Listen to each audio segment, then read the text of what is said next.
Ba-na-na-na. Hello, heroes. What's going on? GamingNavi here, and as I have said, we reached 100 followers. I can't believe it. Like, actually. And I just want to start off, before I do anything, by saying how much this actually means to me. Just to have made it this far. Let's try to get out my windows all situated and sorted, because I'm big ol' fucking stupid. But yeah, this is genuinely something I didn't think was gonna happen. Very least this year. I feel like I have to wheeze through half my sentences. But yeah, I had just started making the switch from YouTube to Twitch like only a couple months ago. I didn't expect to make it this year. Like maybe around this time next year, because I didn't think I was gonna grow at all, frankly. But I did. And I'm really thankful for all of you. Made it happen, even though it was only like, what was I say, one person down there? Yeah.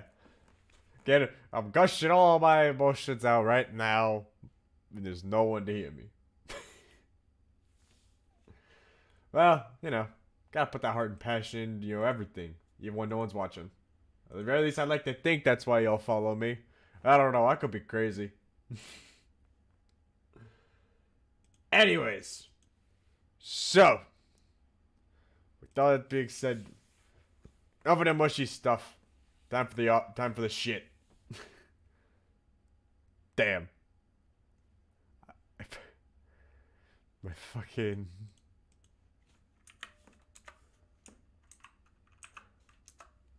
There we go. I gotta get my link prepared. Because I said and announced that we're gonna go...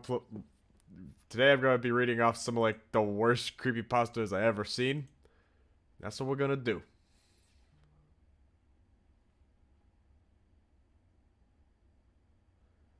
So let's just minimize that, get this tab open. There we go. I now have access to an entire wiki page of some of the worst creepypastas out there. Can I specify for gaming ones? Just says bad pages and bad creepypasta. Oh man. I'd like to see just like the video games one. We'll go specifically look that one up then. Hi Wish, how you doing? Read off my username and complete the stream in 2 seconds. Wait, what? Or a wish granted?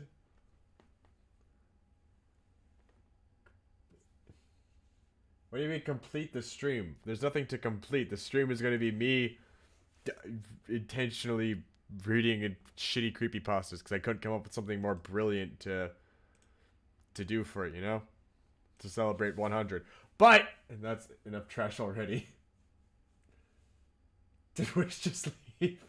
Did Wish just come in to say that and then leave? Okay. This is my community that I've grown, harvested. What do we call this community? This group of heroes I've assembled under my kingdom. All these peasants. Or self-inflicted damage. Ouch. Anyways, I'm gonna get some music ready. Lavender Town GB. Nope. Okay, if we're gonna do this, we gotta make sure we do this right. Okay, pause that. I don't have the mute. So we're gonna unmute that real quick. Okay, I'm off. I found like a wiki page of like intentionally. Oh, hi, Senpai! Honk honk! Let's see. Terrible gaming. Creepy pasta. There we go. Can I just like find... I just want to find like the worst of the worst. Oh damn. Okay, well, not find anything like those. So we're just gonna have to go to the bad creepypasta sub-wiki Reddit wiki page. Show some spaghetti. Yes, we will. I'm not gonna show y'all spaghetti. But I can at least read it off to you. Does that count? Also, in tune with my habit for bad stuff. If you look down at the about, I have a brand new goal, And a goal I think some of you will want to see me achieve. I don't know how to put that goal on a screen yet.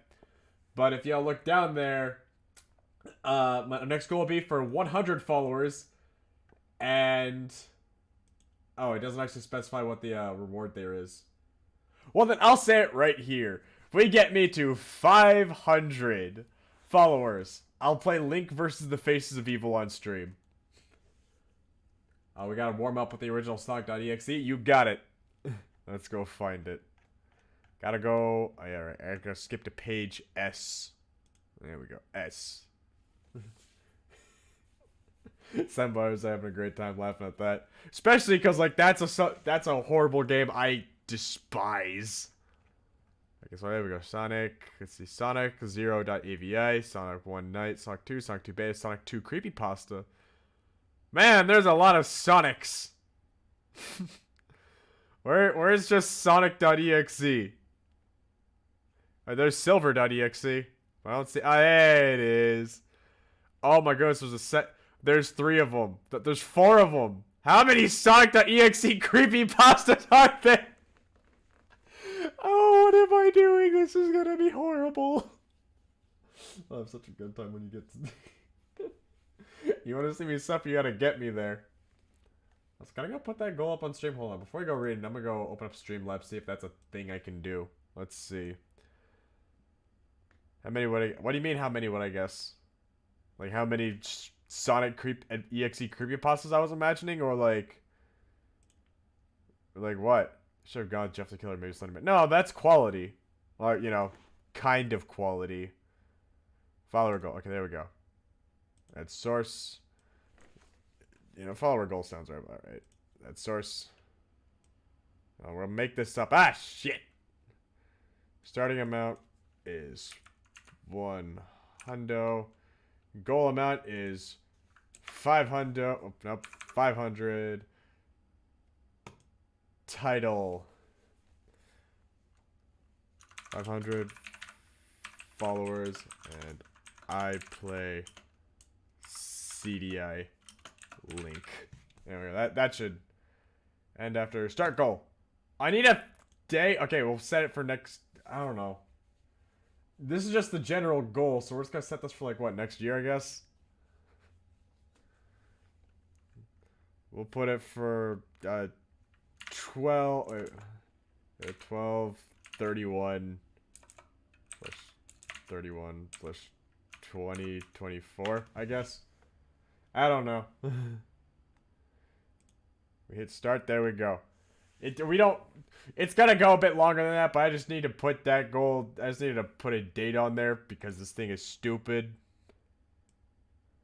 Anyways, let's increase the size of this bitch.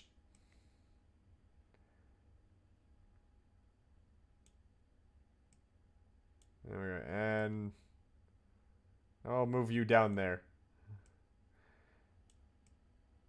There we go. Okay, that seems good now, right? There we go. Your quality, what's with the cup? Oh, I have a cup now. Do you like it? It's my cup. It's my chalice. It's my royal glass. Cheers, mate.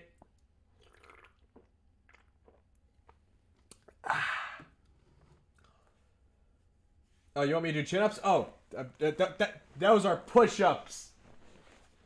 Alright, hold on. Before I get to do any reading, I gotta go do some push-ups. So give me like 5 seconds, everyone. Okay. Just gotta do like 5, alright? 1, 2, 3, 4, 5. There we go. Get my workout in. Ah, oh, fuck you! Are you serious, Wish? You've been hoarding those things for days, haven't you? Alright, gotta do another 10. You already needed 4. Oh, God, gotta do another 15. Glad I'm just doing a reading stream because otherwise my body's gonna hurt. I could just run upstairs right now and put some workout clothes on. I could go put the weight vest on and everything. Make it a real workout. Work up a sweat. 1, 2, 3, 4, 5. Guys, stop because my body will not be able to handle doing Oh, 31. Okay. Why do you have that much waiting for you, Senpai? Why? I don't like where this is gonna go. Can you see? Please, no! My bodies are gonna hurt after like 20 of these. Please, no! I am gonna do the resting push-ups, alright? I'm just taking a bit of a break. Watch, okay, here's another 5. 1, 2, 3, 4, 5. I just gotta do another 5. Just have to do 5 more. Just 5 more push-ups. Wish, you're killing me. Your princess gotta be fit if she's gonna be rule. She's gonna rule the kingdom. 1, 2, 3, 4, 5. Okay. I'm done with the the push-ups, you hear me? I'm gonna be the same now. Perfect moment. That intimidates me, Senpai. I hope you know that. Okay. Oh, ow. My arms actually hurt now. Okay. So, all that being said, and all that being done, ow. Let's do this. Go hit play. Actually, we'll go. So we're gonna read all 4 of these Sonic.exes I found. There's Sonic.exe, Sonic.exe the remake, Sonic.exe 2 2012 version, and it's Sonic.exe Round 2. There's a Sonic.exe 2 in Roman numerals, a exe 4 in Roman numerals, origin, outside the game, etc. We're just gonna read these first 4. Oh, seriously, my arms hurt. Why did you do this to me, Wish? Ow. So let's start the music. There we go. Alright, here we go. Now we're all in the mood. I turn that down just like a little bit. There we go. Turn it up a little bit. Okay, there we go. Alright, now let's... The website link is suspicious. I will visit it. I'm a total Sonic the Hedgehog fan, much like everyone else. I like the newer games, but I don't mind playing the classics. Well, we're tapping all fucked up already. I don't think I've ever played a glitchy or hacked game before, though I don't think I want to play any after the experience I had. It started on a nice summer afternoon. I was playing Sonic Unleashed. I like how you get to explore the towns in it. Until I noticed, out of my peripheral vision, that the mailman had arrived and put something in my mailbox as usual and left. My body still hurts, like No! Wish! You motherfucker! No! Can you... Why do you have to do push-ups? I have other ones there too! No! Dear God, no! I thought you were about to hit... Alright! Fuck this, I'm not doing a workout. I'm gonna say it. Yeah, if that's gonna be the case, I'm gonna go right upstairs. I'm gonna go quickly put on some workout clothes at this point. I'm gonna build up a sweat. Push-ups on. I'll be right back. I'm gonna change clothes because fucking Wish. Senpai, you're in charge of the chat.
coming back. I brought water. I got workout clothes. God damn it! How many more do I have to do now? What did y'all do? Oh! Oh! I have to do 35. Why? Great. Fucking. I can do this. I put the weight vest for your guys' entertainment. I'll put a weight vest on. Extra 15 pounds. Why not? If you're gonna make me break my body, go share the stream. Everyone else in here hear my suffering because I can't watch it. Oh God. There we go. Good thing I had the foresight to bring bottled water with me. Fuck. We've been here 17 minutes and I haven't actually read one full story. Oh, I gotta do 35 of these. 1,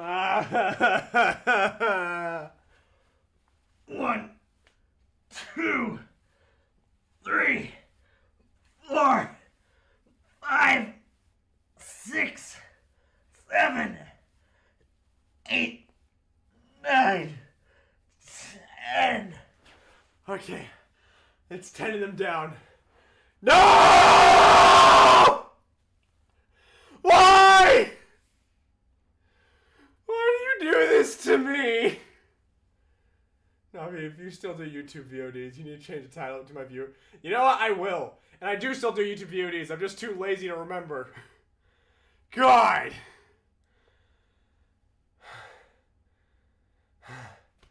See, I'm 1/4 of the way through. Woo!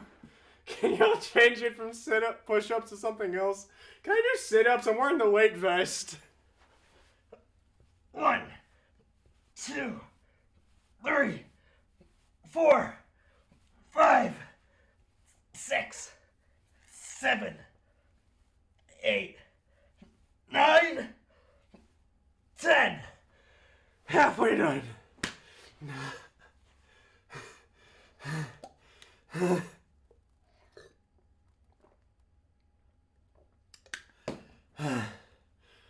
That feels divine. Ow. My arms. They don't feel too good, I'm gonna be real. This time I'm gonna pester Shaw and ask if he could be a guest and encourage me, you know?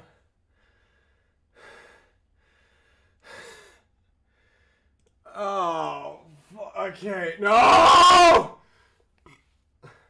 Don't you use any more. Cause it's given what push-ups are, I'm gonna have to change that to like 1,000 points and make sit-ups easier. Make sit-ups the cheapest. Okay, just gotta do 20 more. I can do it. 1, 2, 3, 4, 5, 6, 7, 8, 9, 10. Okay. Said by no. Please, no. Wish, don't encourage him. No. My body hurts because y'all keep redeeming push-ups. Why do you do this to me? For what reason? What have I done to deserve this?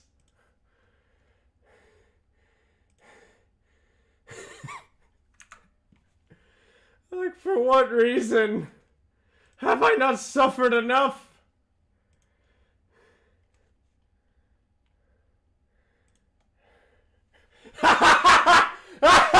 I stopped you assholes! We're 1,000 points now! Thanks, Lauren. I'm glad you're here to witness my suffering. No! Why? No! Oh, this is gonna hurt! Why? I have to do another 20! Those are 5 points each. I already had 10 left, and I have to do another 10 on top of that. Fuck! Time to take some water! Good! I hate you, Senpai. This is for Mortal Kombat mythologies, I guess. 1, 2, 3, 4, 5, 6, 7, 8, 9, 10. Take a break. I have another 10 left to do. Ow. Ow. My arms actually hurt now. No, please, no. I already have to do another 10 as it is. Ow. It all hurts. Oh, fuck. Fuck me. Thank you, Lauren. Ortain's song. Shout out for him for begging, for saying, no, thank you, my friend. Okay. Just gotta do 10 more, and then I can read. Dear God. Okay. Here we go. Another 10.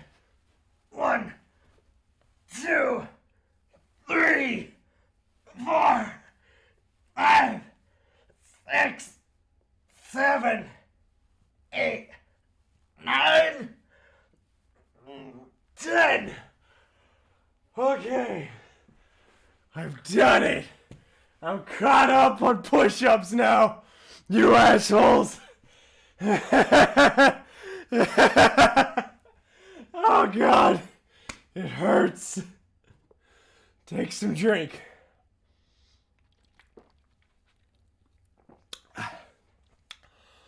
Oh, please no. Please no, Senpai. Let's just read Sonic.exe. Oh God. Okay. Put the headset back on. Play the music. Where was I? I looked at the note first and realized it was from my dear friend Kyle, let's just call him that, whom I hadn't heard from in 2 weeks. I know that because I recognized his handwriting, though what was weird was how it looked. It looked badly written and scratchy and somewhat difficult to read.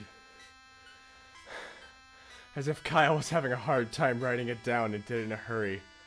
This is what he wrote. Tom, I can't take it anymore. I had to get rid of this thing somehow before it's too late, and I was hoping you'd do it for me. I can't do it. He's after me. If you don't destroy the CD, he'll come after you too. He's too fast for me. Please, Tom, destroy this godforsaken disc before he comes after you too. It's too late for me. Please destroy the disc and you'll destroy him. But do it quick, otherwise he'll catch you. Don't even play the game. It's what he wants. Just destroy it. Please. Kyle. We're reading Sonic.exe. Well, that was certainly weird. Even though Kyle is my best friend, I haven't seen him in 2 weeks. I didn't do what he asked me. I didn't think that a simple gaming disc would do anything bad to him. After all, it's just a game, right? Boy, was I wrong about that. Anyway, I looked at the disc and it seems like any ordinary computer CDR disc, except it had black marker on it written Sonic.exe. It was much unlike Kyle's handwriting, meaning that this must have gotten he must have gotten it from someone else. Like a pawn shop or eBay.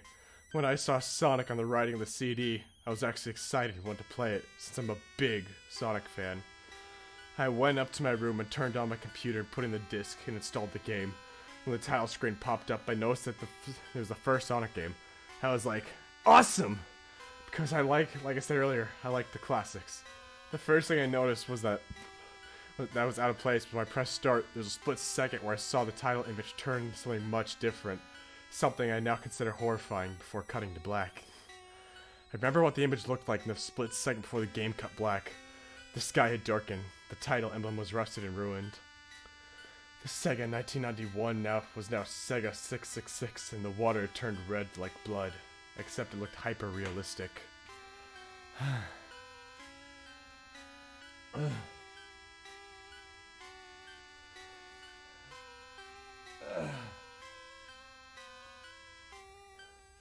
But the freakiest thing was that in that split-second frame was Sonic.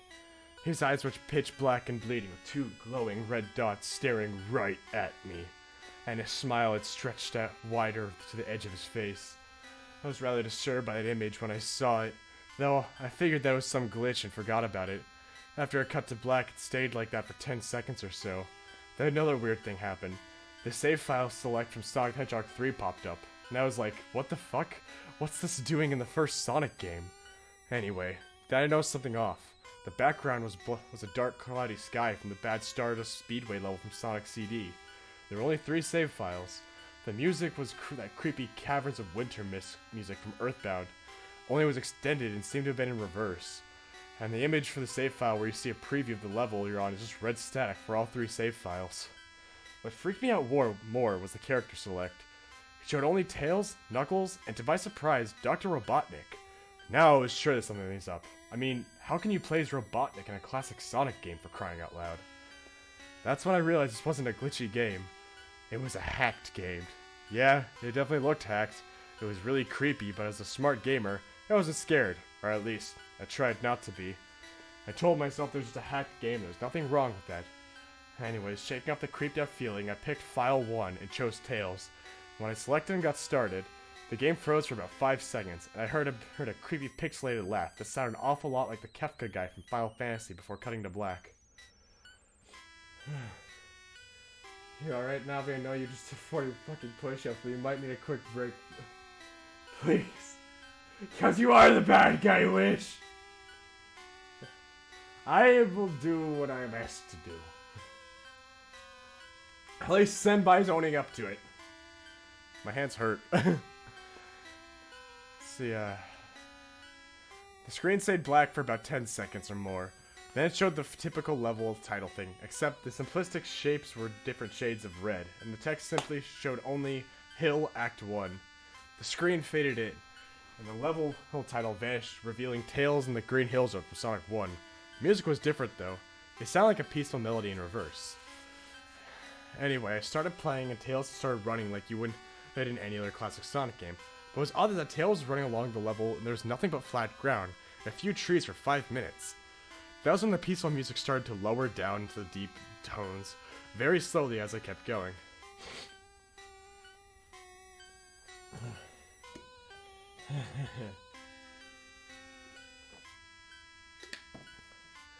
Where did I leave off?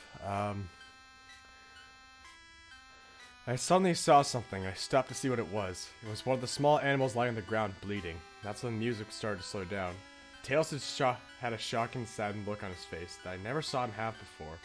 So I had to move along, and he kept that worried look on his face. As he kept moving, I saw more dead animals as Tails moved past them, looking more and more worried as the music lowers and moves past more dead animals. I was shocked to see how they all died. They looked like someone killed them in a rather gruesome ways. A squirrel was hanging on a tree from what appeared to be his entrails hanging out. A bunny had all 4 of his limbs torn off, and a duck had his eyes gouged out and his throat slit.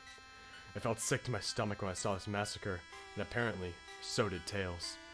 After a few more seconds, there were no more animals, and the music seemed to have stopped. I still kept Tails to continue. Great grammar there.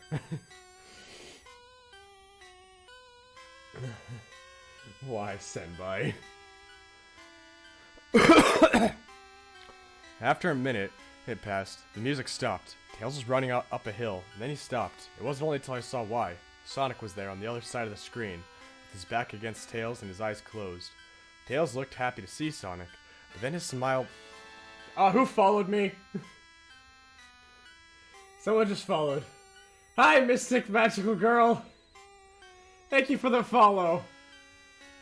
My chat is trying to kill me. They have made me do 40 push-ups today. And I want to cry. So I had to go... So this is what we're doing. Thank you for the follow.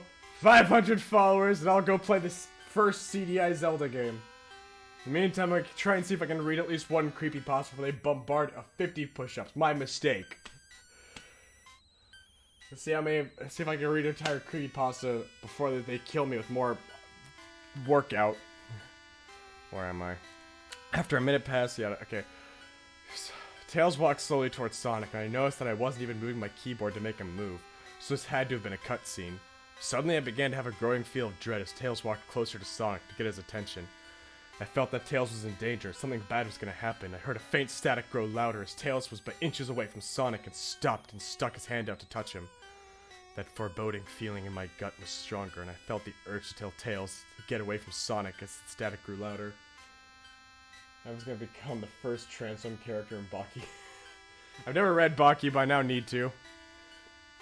Suddenly, in a split second, I saw Sonic's eyes open, and they were black with those glowing red dots. Just like that title image. Though, thought there wasn't a smile. Great grammar. When that happened, the screen turned to black, and the static sound was off. It stayed black for about 7 seconds, and then white text forming a message saying, "Hello, do you want to play with me?" At this point, I was creeped out. I didn't want to continue the game, but with my curiosity got the better of me. I was taken to a different level, and a different level now saying, hide and seek. This time I was in Angel Island level from Sonic 3. It looked like everything was on fire. This is scary. Yeah, these are horrible gaming creepypastas. They're not supposed to be scary. They're awful. No, I haven't read Baki. It's not exactly on my list of things to watch or read. I know Obama's in it. I got to meet his voice actor from the English dub recently. Bill Butts. Good old Bill Dozer on Twitter. He's amazing. Let's see, where am I? This time I was, Tails looked as though he was scared of his wits this time. He actually looked at me and pointed a frantic gesture at me, as if he wanted to get out of the area he was in as fast as possible. I was starting to get freaked out by this. I mean, Tails was actually breaking the fourth wall, trying to tell me to get him out of there. So I pressed down the arrow key as hard as I could to make him run as fast as he could. A pixelated version of that creepy theme play when you meet Shadow at the Ark as Robotnik for Sonic Adventure 2 was playing, so I made Tails trek through the desolate forest, trying to help him escape from whatever he was trying to run from. Suddenly I heard that creepy laugh again, that awful Kefka laugh. No, not that. That was Bill Dozer, Bill Butts, Bill Dozer. There we go. I got that all. Yeah. Oh, Joy Hillary Clinton's in it too. Nice. There's also lots of IRL presidents, political people. Okay. Cool. Where was I? Suddenly I heard okay, right after 10 seconds must have passed as I helped Tails run through the forest. Then I started seeing flashes of Sonic popping up everywhere on the screen. Again with those black and red eyes. The music changed to that suspenseful drowning jingle as I see Sonic behind Tails, slowly gaining on him, flying. Sonic wasn't running. He was actually flying. The flying pose a sprite was making looked very similar to Metal Sonic's flying pose in Sonic CD. Except it was just Sonic, and he had the black and red eyes again. Only, this time, he had the most deranged looking grin on his face. He looked as though he was enjoying the torment he was giving the poor little fox as he gained up on him. Suddenly, when Tails tripped, another cutscene. The music stopped and Sonic vanished. Tails laid there, started crying for 15 seconds. The scene was rather upsetting to watch, and I kind of teared up myself. But then Sonic appeared right in front of Tails, and Tails looked up in horror. Blood started to come down from those blackened eyes as Sonic's grin slowly grew from his face as he looked down at the horrified fox. I could do nothing but watch. Just in a split second, Sonic lunged at Tails right before the screen went black. There was a loud screeching noise that only lasted 5 seconds. The text returned, only this time it said, "You're too slow.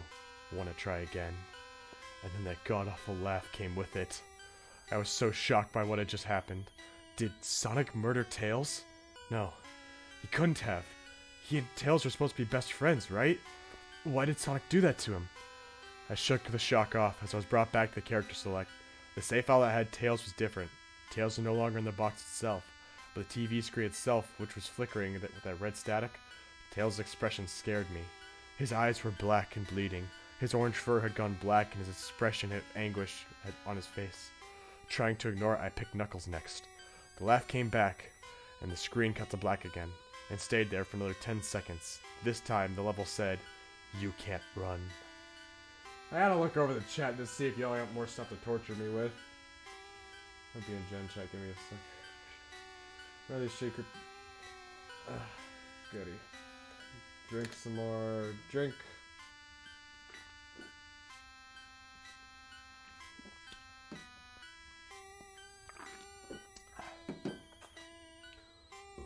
Okay. I was assuming the Sonic creepypasta is almost the same as the normal Sonic, where you read Sonic Touch Tales, you're essentially playing Sonic as a PDF file. No, this is the one where he kills everyone, because this is Sonic.exe, not Sonic.pdf. That's different. We're not reading the good ones, just the bad ones. I was really freaked out by now. I couldn't really tell if this was a glitch, or a hack, or some kind of sick, twisted joke, or anything really.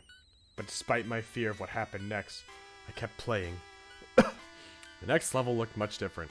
It had the ground of Scrap Brain Zone, but the sky background looked like the menu. It had the black, reddish, cloudy sky, but it was the music that creeped me out the most. It sounded like the Gygas theme right after you beat Pokey in Earthbound. I also noticed that Knuckles looked afraid, just like Tails did, though not as much. More rather, he looked a little unnerved. He broke the fourth wall just like Tails, and looked as if he wasn't sure about going on, but I made him move anyway. He ran down a straight pathway in this dark level, and as he did, the screen started to flicker red static a couple times. Then that maddening laugh came again. Then, after a few seconds of running, I noticed several bloodstains on the metallic ground. I felt a growing sense of fear again, thinking something horrible was going to happen to Knuckles. He looked nauseated, walking down this blood-stained road, but I still kept him going. Then after... Wait, I read that. Suddenly, as Knuckles ran, Sonic appeared right in front of him with those black and red eyes, and the red static appeared again. And the static vanished, showing nothing but the black screen of text saying, "Found you." I was now scared. Sonic found Knuckles already? What was going on? I'm at a point because I don't want to watch Navi stream currently. Well, you should watch more often so you can get more points and torture me, you evil little troglodyte. You peasant. My everything still hurts.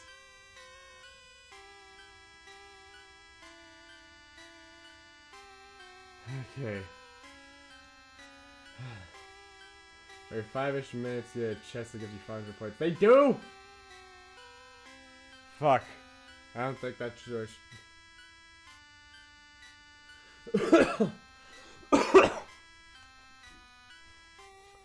It's time to scroll down this thing so we could keep reading this story. It's story time with Navi. Anyway, red static came again, and then I was back to the level. Knuckles looked like he was panicking, and Sonic was nowhere to be found. And this time, the high-pitched squealing from Silent Hill's one final boss was playing. Oh, was this some kind of boss battle with Sonic? I hope to God it wasn't. Honestly. Suddenly, Sonic appeared right behind Knuckles in what appeared to be pixelated black smoke. I made Knuckles turn and then punch Sonic, but Sonic vanished in black pixelated smoke again before I could even land a hit. That terrible laugh went off again. Then Sonic appeared behind Knuckles again. That made him punch him again. And Sonic vanished again, laughing. Knuckles was panicking even more. And even I felt like I was going crazy. Sonic was practically playing with us. He was just playing a sick, twisted little mind game with me and Knuckles. Another cutscene played as Knuckles fell to his knees and clutched his head, sobbing. I felt his agony. Sonic was actually driving us both crazy. And then, in a split second, Sonic lunged at Knuckles and the screen went black, with another distorted screeching noise that lasted for at least 3 seconds. Another text message appeared. So many souls to play with. So little time. Would you agree? What the hell? Just what is going on? I started to think Sonic was actually trying to talk to me through the game, but I was too scared to think that. I was brought back to the main menu, and this time the second file box had Knuckles on the TV screen. His red fur had darkened. Hi, keep coughing. Where was I? Turned to a darkened reddish gray. His dreadlocks were dripping with blood, and his eyes were black and bleeding too. And he had a look of sadness on his face. I began to think that the actual characters trapped in those TV screens were on the save files, but I couldn't believe it. I didn't want to believe it. So I shut off the game and took a break. I took a nap, wish I hadn't, because then I began to have the most disturbing nightmare. I was in pitch black darkness, though I was under the light given off by a lamp hung above my head. I could hear the cries of Knuckles and Tails nearby. They were saying stuff like, "Help us," and "Why didn't you give us to him?" and "Run away before he gets you too." I feel cold now. The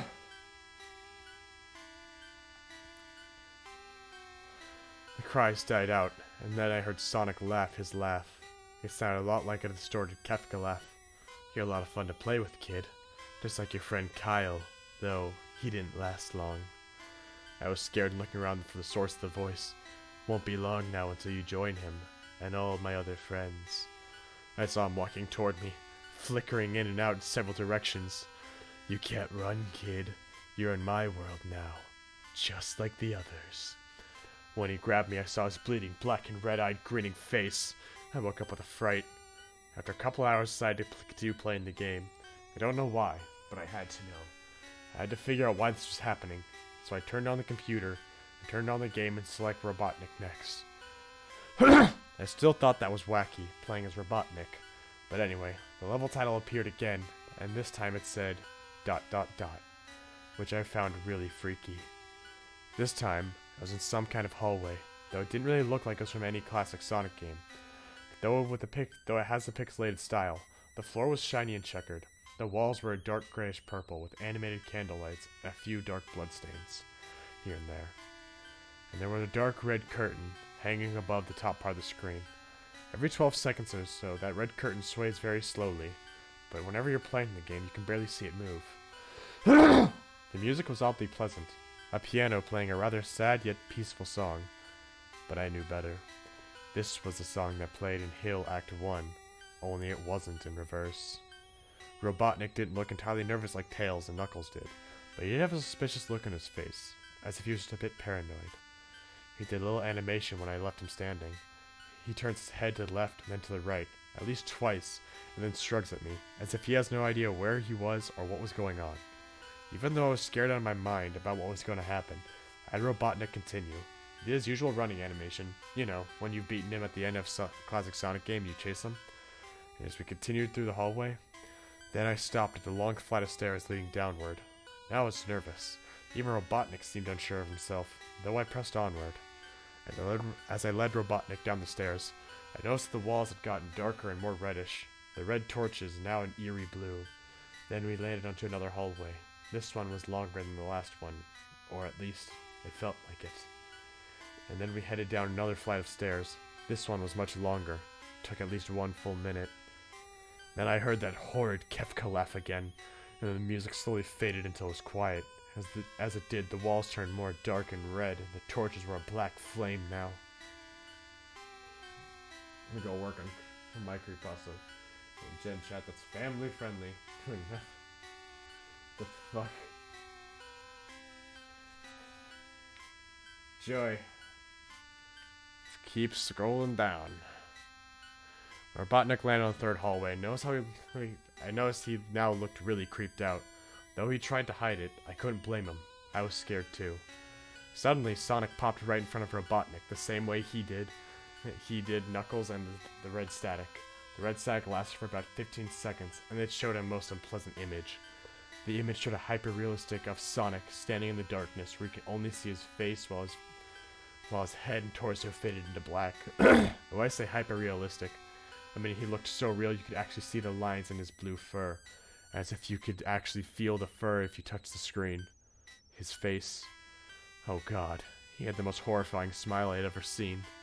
That's saying something, considering I saw that image at the start of the game. His eyes were wide and black, once again crying blood, which also looked hyper-realistic. There were 2 small glowing red dots in those black eyes, staring right at me. As if staring into my mind, his grin was wide and demonic. It literally stretched to the sides of his face like a Cheshire cat, except Sonic had fangs.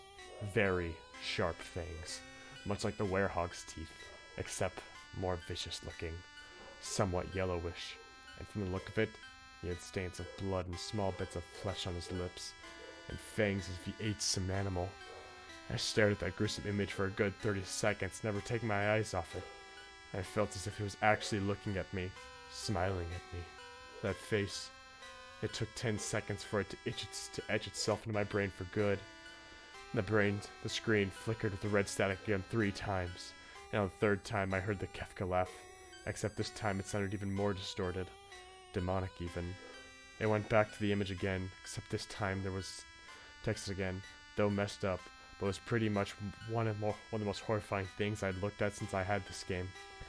I am God. It was when I read that message while looking at Sonic when it hit me.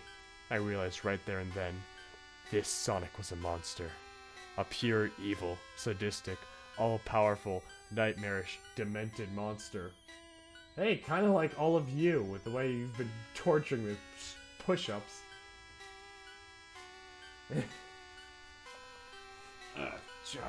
I had to reposition my legs every once in a while because it hurts. And all of his victims, including Tails, Knuckles, Robotnik, and possibly Kyle, are just his little toys. In that game, is a very gateway into his chaotic, nightmarish world, and the very hell his victims are trapped in. Suddenly, in an actual split seconds, I screamed as Sonic lunged at the screen loudly, with his mouth wide open to an unnatural length, revealing nothing but a literally spiraling abyss of pure darkness. Wow, great grammar! Before the red static came again, and this time much louder and distorted. So loud it hurt my ears. I yelled and grabbed my ears. The red static screeched for a good 7 seconds. Then it stopped, and showed nothing but a black screen. As I sat there staring at the black screen, one last text came up. Ready for round 2, Tom? The Kefka laugh now sounded more clear as if Sonic was right behind me again. Played 3 times as I looked in that text in shock and confusion. And I got booted back to the main menu. This time, the third save file had an image of Robotnik in the same tormented state as Tails and Knuckles. Robotnik's skin turned a dull gray, his mustache dropped and it blackened, his glasses broke, and blood is coming from them. And he had a mere dead-like expression on his face. I looked at Tails, Knuckles, Robotnik, and I cried a bit. I pitied them for the agony they're going through. They are forever trapped within the game, forever tormented by the horrid hedgehog, and will always be. Then, the computer shut itself off. I couldn't turn it back on no matter what I did. I sat there for maybe 25 seconds, horrified by what had just happened. Sonic is the very embodiment of evil. He tortures people who play his game in more ways than one, and when he gets bored, he drags you into the game. Literally drags you to hell, where he can play with you always, as his toy. I can't get the game out of my computer. I think it's stuck in there, but at least I managed to turn it back on now. After I sat there for 25 seconds, I heard a voice right behind me like a whisper. Try to keep things interesting for me, Tom. I turned around to see where the voice had come from, but what I saw made me scream. Sitting on my bed, staring right at me, was a Sonic plushie, smiling, with bloodstains under its eyes.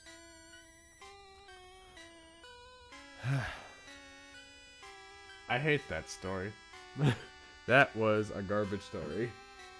But I can at least say I got to read one creepypasta after y'all, sent like 50 push-ups my way. Goodness gracious.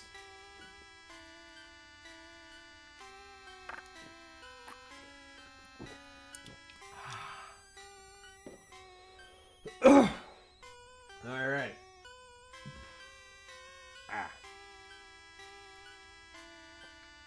Now I'm working on my story. Cool. Get more push-ups? No, I don't want more push-ups, but realistically nothing's gonna change, is it? You're just gonna bring about— oh, what the fuck? There we go. Let me go see what Wish is typing. Oh, Joy, spooky story no one asked for. Wish is having fun in the Discord, clearly. Wish you deserve to have a Bitcoin assassin come your way.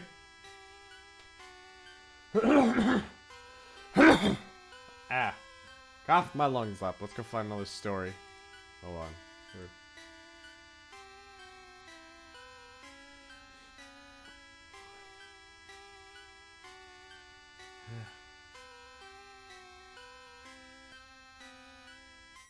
Anyways, alright. Find another shitty creepypasta. I'm gonna take a peek at what the remake looks like. What the— oh god, no. Oh god, no. There's a full-blown novel-like remake. Seriously. I'm not reading this. Oh god, this is—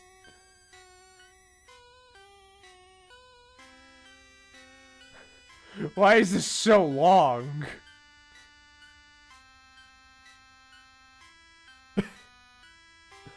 What the fuck? Who has that level of commitment?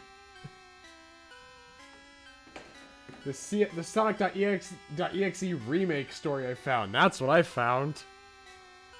I'm not gonna read it because it's genuinely long, like an actual novel. I might as well assemble a team and do like a full-blown, like... I'll post it in chat for everyone.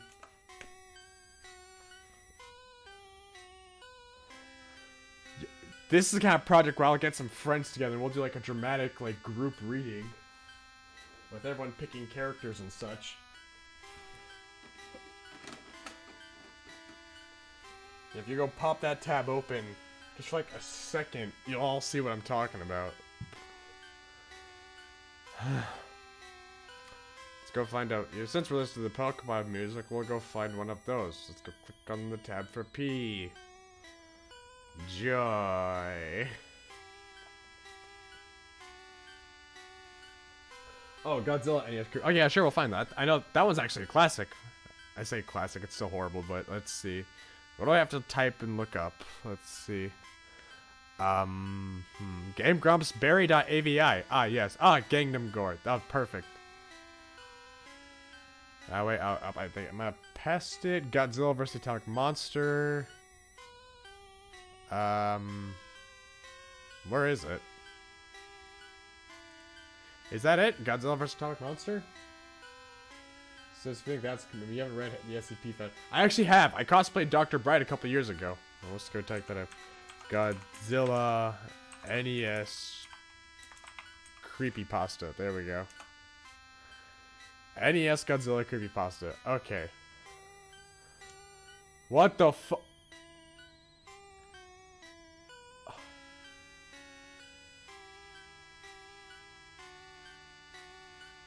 No. I'm sorry, does that say 8 chapters? Does that say 8 chapters, Senpai? You want me to read that? No, we're not reading that. Maybe another time.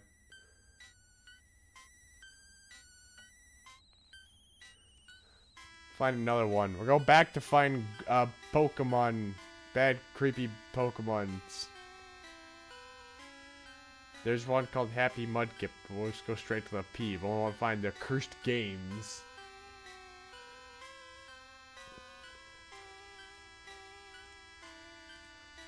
Okay, here's what I found, Senpai. I'll go DM you this one directly. See if this is, you know, what you're talking about. It's the only one I found. That was last time I DM'd Senpai. When was the last time Senpai DM'd me? What the fuck? There it is. Yeah, I found this directly on the wiki. This not the game you're talking about?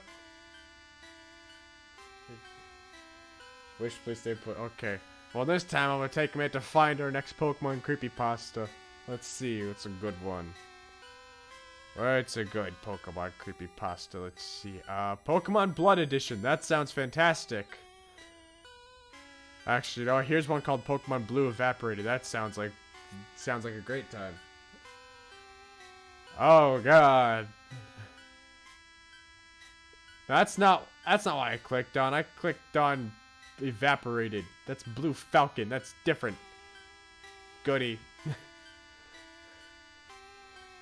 Hey, I'm not gonna say my name, privacy reasons, etc. I'm not gonna waste your time talking about a bunch of weird cheesy stuff other story writers do either. Make the story longer or something. I like to get straight to the point. I used to be a huge Pokemon nerd. Had all the games, the oldest trading cards, etc. Remembered I would never play any of the older games though. Worried me how people could ROM them so easily, ruining the experience for you. This reminds me of the time I found a hacked game, although it wasn't like any I'd ever seen before. It was twisted somehow. Very twisted. Joy. Normally at this time, people would be doing something productive, like schoolwork or something, but not me. I was walking around the streets listening to music, thinking, after just aimlessly wandering around for about a good 5 minutes, I stumbled upon something, a game cartridge. This was a Pokemon Blue cartridge. This cartridge was... Surrounding this cartridge was a bunch of ripped These cards were a Flareon, Gengar, Dragonite, Arcanine, Sandslash, with a dead and smack in the center was ripped Blastoise. It was on the game cartridge, so I picked it up. The second I did, I got a wary sense, per se. Thought nothing of it, and threw the game to the nearby river. Just walked home. When I opened the door, the game was just on my table. I didn't care. Picked it up and threw it outside, in my pool. When I turned around, it was on my table again. I was wondering what witchcraft I'd gotten myself into. So I don't know why, but I decided to put in my GBA, but I did. The game started up with the normal loading screen and everything. So I checked the party. I know what it was? Flareon, Gengar, Dragonite, Arcanine, and Sandslash. It kind of gave another unpleasant feeling per se, once again. The character was on Mount Silver. I moved around a bit, but nothing was too exciting. I saw Red and was definitely wanted a battle. I turned to face. Red just gave a ... The battle commenced. I only had 3 Pokemon. He led with his Pikachu, and I led with a sad-looking Sandslash. The sad sandy shrew moved around a bit, but nothing too exciting. I saw Red definitely... Wait, what the... Hold on. They had 2 moves. Okay, that's where we go. Struggle and Suicide. I did, but didn't want to take the game out. Well, I wanted to see how it would play out. I used Struggle. I didn't want a favorite of mine to die. The text appeared, Sandslash used Struggle. Sandslash successfully hung himself. Are you happy now, player? I was terrified.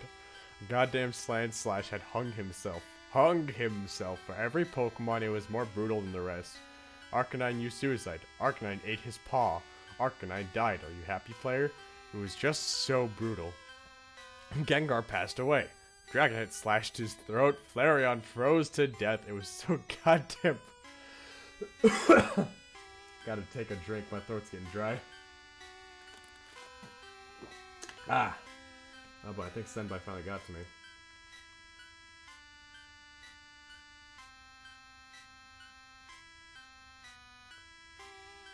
Goodness gracious, is Wish still writing? Oh my god, he is.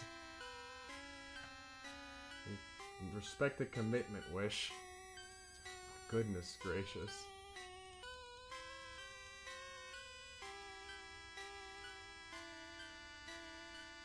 Back to the reading. Honestly, I didn't want to use any of the moves. Hold on. Oh, I forgot. I missed a sentence, but I had another Pokemon. It was a Blastoise. It didn't matter. It was time for the 1v1. Blastoise versus Charizard. Blastoise had a terrifying move set of 4. Blood Cannon, Smother, Hung, and Struggle. Honestly, I didn't want to use any of the moves, but I had to. I used Smother. Then Blastoise smothered Charizard in water, murdering it. Charizard died a painful death. The final text appeared on my screen before I passed out. Are you finally proud of me, Jack? Wait, you're not Jack. Who are you? I passed out. I woke up at like 4, 6, I can't remember, until it hit me. I should have grabbed the game. I shouldn't have grabbed the game. Let it appear to be sooner. I think this game would be my downfall after the battle. Red Sprite was different than usual. Other than his original ... emotionless face, it was red with a black smile. Red eyes and a ripped hat. It terrified me. I tried to walk away, but wouldn't let me. Then Red approached me and ripped my sprite's head off and engorged the screen in black. As I was terrified, I burned the game from my system. I never touched or seen a Pokemon game again, and I'll never forget what I saw. Flawless writing. Hold on. Senbai gets back. I gotta go check on my dog. He's barking his stupid head off. Alright, Senbai, you're in charge again. Ow. Oh, my knees hurt.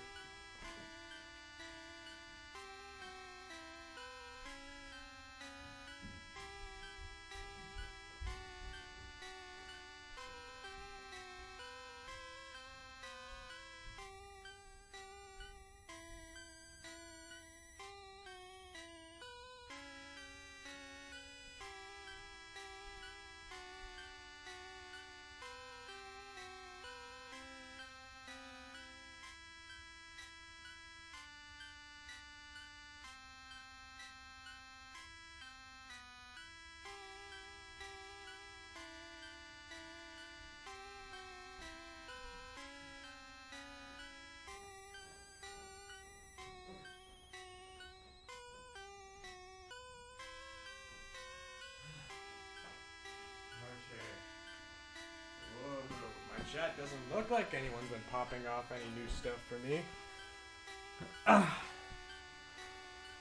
To be fair, Wish, it's not that I don't trust you. Senbai is just one of my moderators, so of course he gets permission to, be the one running the chat when I'm not here. But technically, Astra gets first priority even over him, so, Wish, I'm gonna read the small novel you made. Fuck it, should I just do that? Read the Your Wish Granted original?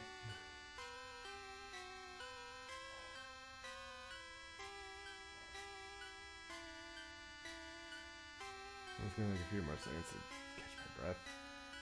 Done. How does it go in Wish? Oh boy, your story finished? Alright.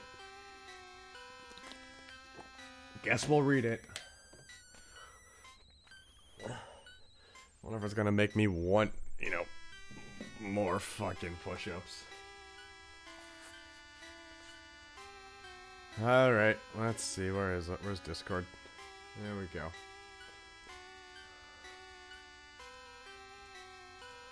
Alright. Goodness gracious, yeah, you worked up a little novel down here. Navi, may I get $10 worth of pennies to hypothetically shut down? Sure, Senbai. Let me delete it afterwards. Not sure, buddy. Probably. Let me read this. Spooky story nobody asked for. Remember a long time ago in the deep mines of Minecraft, with the caves being cold, the caves dripping with water, when I hear the first sound of a door opening. Open, shut. I froze in my mind. My mind was wondering what it was. I looked in the tab menu. Nobody was on my server, as if I was in single player mode. I thought, the fuck? As I lit up the cave. Made my way downstairs. Sooner or later I hit the lava level. Something strange had happened as soon as I mined my first block of diamond. My power cut out. I looked around the darkness and waited for my eyes to adjust. Out of the corner of my eye, I saw something move out of the side of my window. I rushed to the window and glanced outside. Nobody was outside. I exited my room to grab my emergency flashlight that was in the hallway. I started to make my way downstairs. I felt the continuous pressure of 1,000 eyes on me. One step at a time, I made my way downstairs. I looked around my kitchen, feeling my breath get shallow. I saw something out of my eye again. A head sticking off of my couch. The head withdrew itself from my side as I stopped moving. I said hello as I moved slowly over. I held my breath as I turned downward and looked at my couch. Nothing was there. I looked over towards the basement door. It was wide open. I asked hello again as I made my way over to the stairs. No response. I stepped down one stair and then the other, and with my foot had slipped on something cold, hard, and wet, and I fell. There was a burning candle sitting on the floor. I couldn't see anything outside of the basement door. I got onto the floor and picked up the candle. I was in a cave. As I made my way through the cave, I saw plenty of spiderwebs. Then I smelt it. A horrid stench. I saw a light. I walked closer to the light, and I saw that magma was crawling closer to me. I saw a skeleton with a fresh corpse. Sitting on it was a pile of diamonds.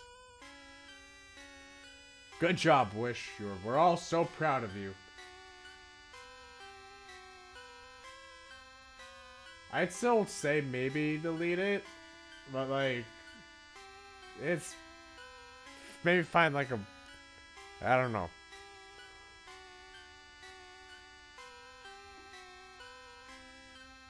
Maybe you can join it. Maybe you can post on this website here. Alright, I'm up with Joey. You just do what you feel like you gotta do, man. Or at least condense it all into one post. Maybe? I don't know.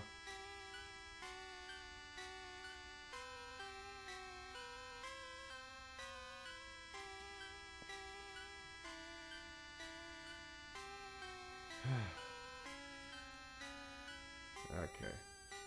Well, now we've read Wish's story. Time to go find another shitty Pokemon one.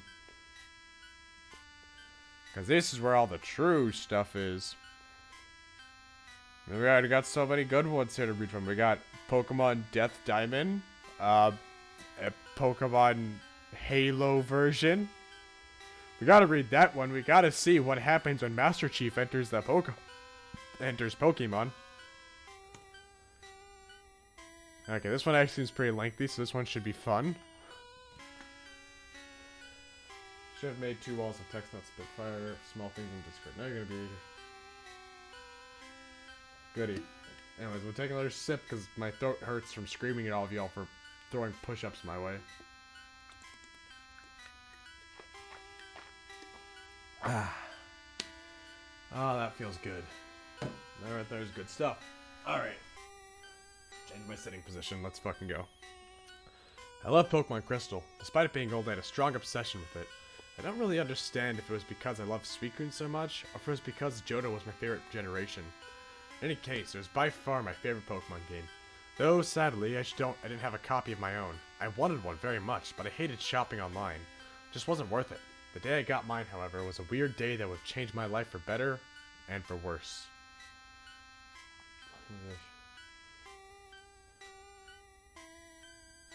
It was like Five Nights at Treasure Island. Is that what it was called? I can go find that one after this. Zero's life. I'll start on a cloudy Saturday morning. I had just gotten ready to go with my friend over to Goodwill. She was heading off to college and was in bad need of a new alarm clock. Hers had died, and since in college you have to get yourself up, I told her I would help her look for one. When she got to my house, I hopped in her black Jeep and we left for Goodwill. Upon arriving, I saw a Pokemon that said, "Used games for sale." She looked at me and we both gave each other a similar look. We went straight in. I noticed that the cashier was watching us both. He had to be at least 18, but that didn't draw from form the fact that it was creepy. We both looked through each shining disc and glowing cartridge. We both got very engrossed. That wasn't until I saw a shiny blue cartridge hanging off the side of a table. I almost felt my heart skip a beat as I shakily picked up the cartridge. The blue Pokemon was more beautiful than all the pictures I had ever seen on the internet. Though I didn't think it was faded out like the original images. I just thought it was faded from time. My friend looked over at me and frowned. Don't you think you're too old for Pokemon? I frowned at that remark. No!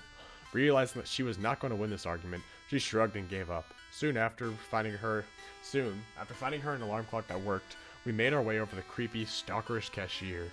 My game on the counter. The cashier looked at the game and made an unpleasant face. "It's not for sale." My eyebrow went up. "Why not?" He didn't answer me.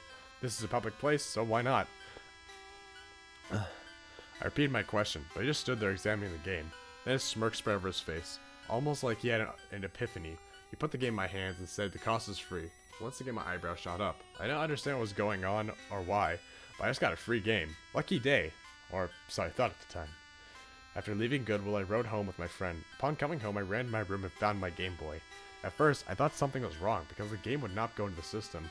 Then I realized that on the back a note was attached. I figured I would read it later and put it down on my bed. I finally got the game to my system and booted the game. The game demo was just like the walkthroughs I had watched on YouTube, until it reached the unknown, where the unknown should have spelled Crystal. Only instead it spelled out Halo. I noticed that the intro sequence said Halo as well, with Suicune looking up instead of straight. I hit the start button. Upon entering the continue screen, I saw a Crystal in the background. She was in a praying position with a glowing halo shining brightly above her head. I already realized this was a hack, but the time and effort that the person put into this seemed a little odd, as if it was meant to have some sort of meaning, I thought. Oh, motherfucker. Oh, okay, this is fine. Sit-ups are fine. I gotta stop and do sit-ups now. Alright, 5 sit-ups. Okay. Gotta stretch my legs out, because, fuck, I got way too comfortable there. Okay. Rare at least these aren't push-ups. My body can take this. Besides, it's healthy to, change what it is you're, working out on. Alright. Gotta push my chair back a little bit. Alright. Here we go. 3, 2, 1. One sit-up done. Okay. 2,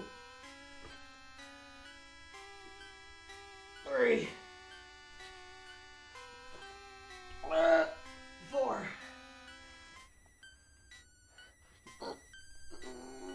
5. Haha. Done. Okay. Y'all ain't gonna beat me that easily. Not gonna bother putting the headset on. I get any followers, I'm just not gonna be able to tell anymore. Why are you down steps? Because my body is still exhausted, and I wasn't exactly sitting in a, I wasn't exactly sitting in a comfortable position for my feet, so my body wasn't exactly all that good yet. Here we go. Where am I? Where was I? Okay. This is a hack. I wonder what it looks like from the beginning. With that I hit new game. But then when I tried it said, you have to continue to begin. I tried over and over, but I only got the same stupid message. With that I thought, why not? I hit continue and was thrown into Crystal's room. I looked around. There wasn't any difference, just the room. I decided to hit from there to look at her status on everything, like her Pokemon, etc. I took a peek at her Pokemon. There was Coffee, a Coughing level 35, Shimmer, a Typhlosion level 100, Thunder, a Pikachu level 56, Foxy, a Ninetales level 42, Dragon, a Dragonite level 84, and Whammy, there we go, a Meryl level 33. This was definitely after Elite 4, so I decided to go ahead and check their stats to read like this. Coffee had 0 in all of his stats, Shimmer had no status effects, but his color was faded. Thunder had no moves, Foxy had Pokerus, though I really didn't see why that was bad. Dragon was poisoned, Whammy was burned.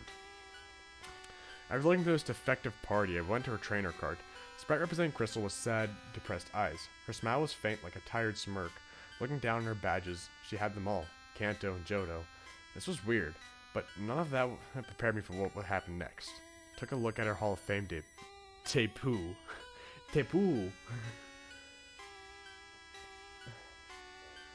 Wish I did like 50 fucking push-ups.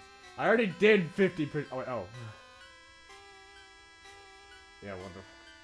Oh, make this. I hate you two. I love you too, but at the same time, y'all are evil. Fox Zero was a. Clearly got a Hall of Fame debut and 7 numbers. Words were there, and they read, "Silver is almost dead." I jumped and almost dropped the Game Boy in the process. Dead? What did it mean by dead? No one Pokemon ever dies. That's a lie, because you never read the fucking Pokedex. All ghost Pokemon are dead. Idiot. I had seen enough of those awful words and closed out of the trainer card.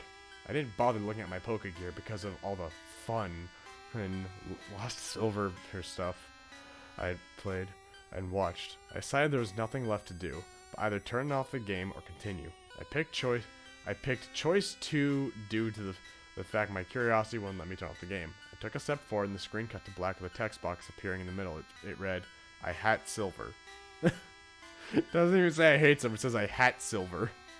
When the screen came back, I took another step, the process repeated. Silver will pay. Now the game was moving on its own. With every single step, Crystal took another blackout would appear. Silver is almost dead. Silver shall live no more. Now I claim you too. I will claim your Pokemon first. What is happening in this stupid story? I don't know why Navi would make 100. Because I didn't think anyone was going to use him that much. Until y'all proved it. Technically, ghost Pokemon actually are dead. Well, some of them are. They're weird, interesting stuff. Like, Bayonet's not actually dead. It's just a toy that got abandoned. And then gained consciousness. Okay, Jade, thank you so much.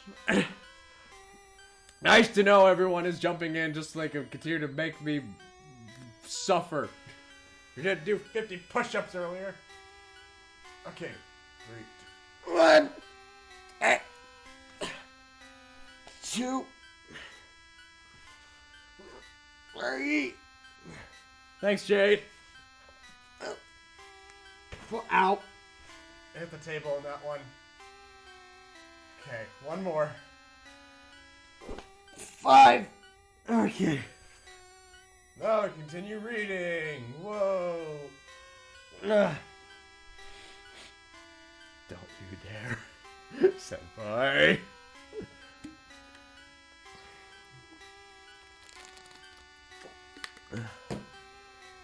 I'm terrified what Senpai. What are you reading? I'm reading horrible gaming creepypastas. As of right now, I'm reading Pokemon Halo version. This creepy story of a girl that found a copy of Pokemon Crystal at a Goodwill, and then it went creepy.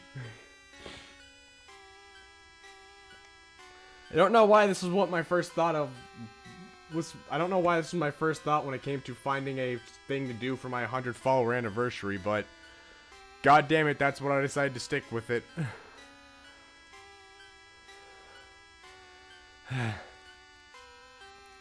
I'm, if anything, stubborn and a girl of my word.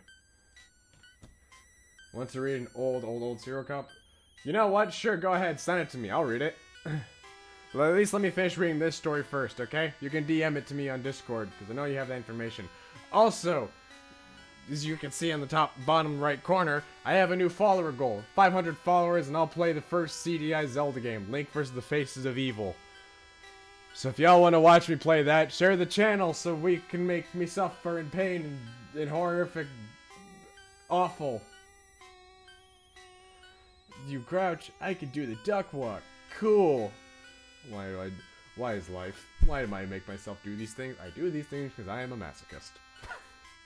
Even my masochism has limits, apparently. No, Joy, where was I? Okay, so let's see. Suddenly hear all of her Pokemon cry at once. A creepy laughter could be heard in the background now. After this, saw a pixelated figure come into view. The music changed to a slowed down version of the Violet City theme. A text box appeared. Well, if it isn't Crystal, my pleasure. Crystal turned her body. The text box went on. Do you worry about Silver? The yes or no option came up. And considering I didn't want to find out what happened when you clicked no, I said yes. So I see. Then, well, it's time. The screen cut to black again. Another text box appeared. Silver is dead. His halo shines brightly. And the screen filled yellow, and the game reset itself. There's no longer an option of continue. Only new game. I clicked on it. Upon entering the game, it was perfectly normal, except there's no option to play as Silver. Only Crystal. It didn't give me the option to name myself. It just kicked me into the game. I wanted to see if it had given me a name or something, and much to my surprise, when I looked at my name, my name was Crystal. I also noticed I already had my Poké Gear. I walked downstairs, and instead of my mom sitting there, it was Silver's sprite. I clicked on it, but all it said was, Silver is dead. His halo shines so bright.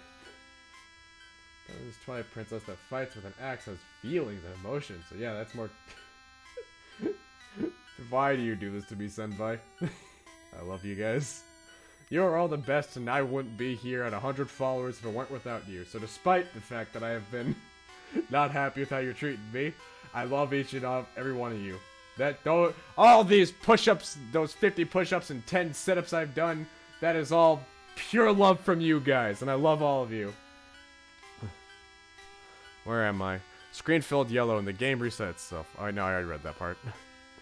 After this, the game ran normally. I chose Cyndaquil as my starter, though it would not let me capture any more Pokemon. I was okay with this. I just needed to get Cyndaquil to level up to level 10 to get past my rival. After getting to Mr. Pokemon and going through the phone call from Elm, I went off to my merry way to beat my rival. Walked up to my rival. He said nothing. The battle just opened up. Now normally the battle would have said, trainer question mark wants to battle. This text however said, killer wants to destroy. I was exasperated. Then I noticed something. The pixelated person from earlier didn't have a name. Did this mean... As I thought about this, I saw Killer send out my Pokemon's opposite. But his Pokemon was level 100. His Pokemon had used one move. My Pokemon fainted. After this, I expected me to just white out and go to a Pokemon Center. That didn't happen. I was still facing what am I going to now call Killer. What I'm now going to call Killer. The game then froze for a long time.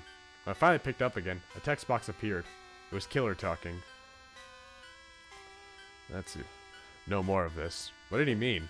I killed your brother. Does he mean Silver? I warned you. Warned me of what? I took everything that was precious to you. This means my suspicions were right. That the guy from earlier. He finished his whole. What the fuck? Just so you know, I wrote this comic thing when I was a teenager. It should be could. I just heard like a weird static thing right there. Did y'all hear it too? God damn. This Lavender Town theme has been going on loop for an hour.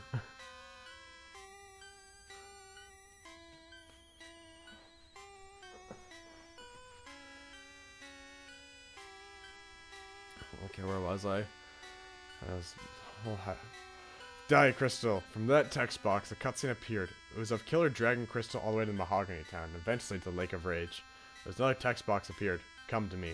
I saw the infamous Red Gyarados come up. His final words was, do it. I then saw Gyarados drag Crystal into the lake, and the screen cut to black with the final text box. Question mark, question mark, question mark has killed Crystal. Her halo shines brightly. The game cut off. It took me a moment to retain what I had just seen. Don't get me wrong, I love a good scary Pokemon story, but this takes the cake. I suddenly remembered the note that was attached to this game. I opened it and began to read, Dear Gamer, I'm being chased by a killer. He already has killed my brother. I barely had enough time to make this game. Please, someone has got to help. Sincerely, Crystal Levitt. Oh, this theme is white noise. Seems to me now. Joy. I folded the note back and put it with the cartridge. I laid my body against the wall. I felt like I, not needed, but had to do something. Anything. I quickly pulled out my cell and reported to police. After that, I went back to Goodwill. I was going to tell anyone there that I could about the game, but the same person that gave me the game was standing there. He began to stare at me again. This time I got a good look at his name tag. I almost stumbled over my own feet and saw his name, Silver Levitt. His eyes met mine. And now, I wanted to run, but I didn't. He came towards me. Before no, I just saw him as a stalker. But now, for some reason, maybe it was the lighting. I don't know, but he was kinda... My thought got interrupted. You played the game? I nodded. Did you report it? I nodded again. He pulled my face to where our eyes touched. Come with me. He dragged me to a room in the back. He played with his brown hair for a moment before turning back to me. I didn't want you to have that game because I thought you would report it. Looking dead in the eyes. Why don't you want any of this reported? He took a long pause. Because I'm not dead. I stared at him for a while and then asked, Why'd you have it here then? Turned back around. I don't know. I thought maybe someone could help me. I thought someone who could help me would find it. His eyes teared up. The only clue where my sister is. Do you understand any part of that game? I shook my head. Then I'll explain it to you. Oh, joy. I'm past the halfway point. Where am I? He went back to the main part of the store, then to the game cart and pulled out a Game Boy Advance. He asked me if I had the cartridge. I pulled out of my pocket and nodded. He gently grabbed it out of my hand and pushed it into the Game Boy. He booted it up the way I should have to begin with. Start with continue. He first showed me the party. Each one of these Pokemon represents the torture he put us through.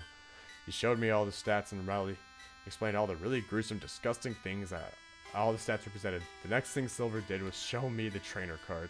So you can tell my sister's really depressed. Tried to cry but sucked it up. It's because of what our demented kidnappers were saying to her. I wasn't dead. I was merely just passed out. The rest of the game had no significance other than to explain how Crystal thought she was going to die. So what is this game? Is it this story trying to explain itself? God damn. Where are we going? He's faithful. Tab the map. What the fuck? I've lost. Where are you taking me? I shouted. Don't even know you that well. He grabbed my car and pulled out of the parking lot. I felt like I was being kidnapped now. I was beginning to wonder if this was all some kind of plot to kidnap someone. About an hour of driving, we finally came to the edge of the road. Silver, looking at the game and talking to someone on his cell phone, looked up. I did the same, only to see this huge disturbing mansion. In the right place? He looked at the game. Yep. I looked at him confused. You don't remember? He chuckled. I was knocked out. He began to walk up the hill toward the mansion. He turned around. Stay behind me.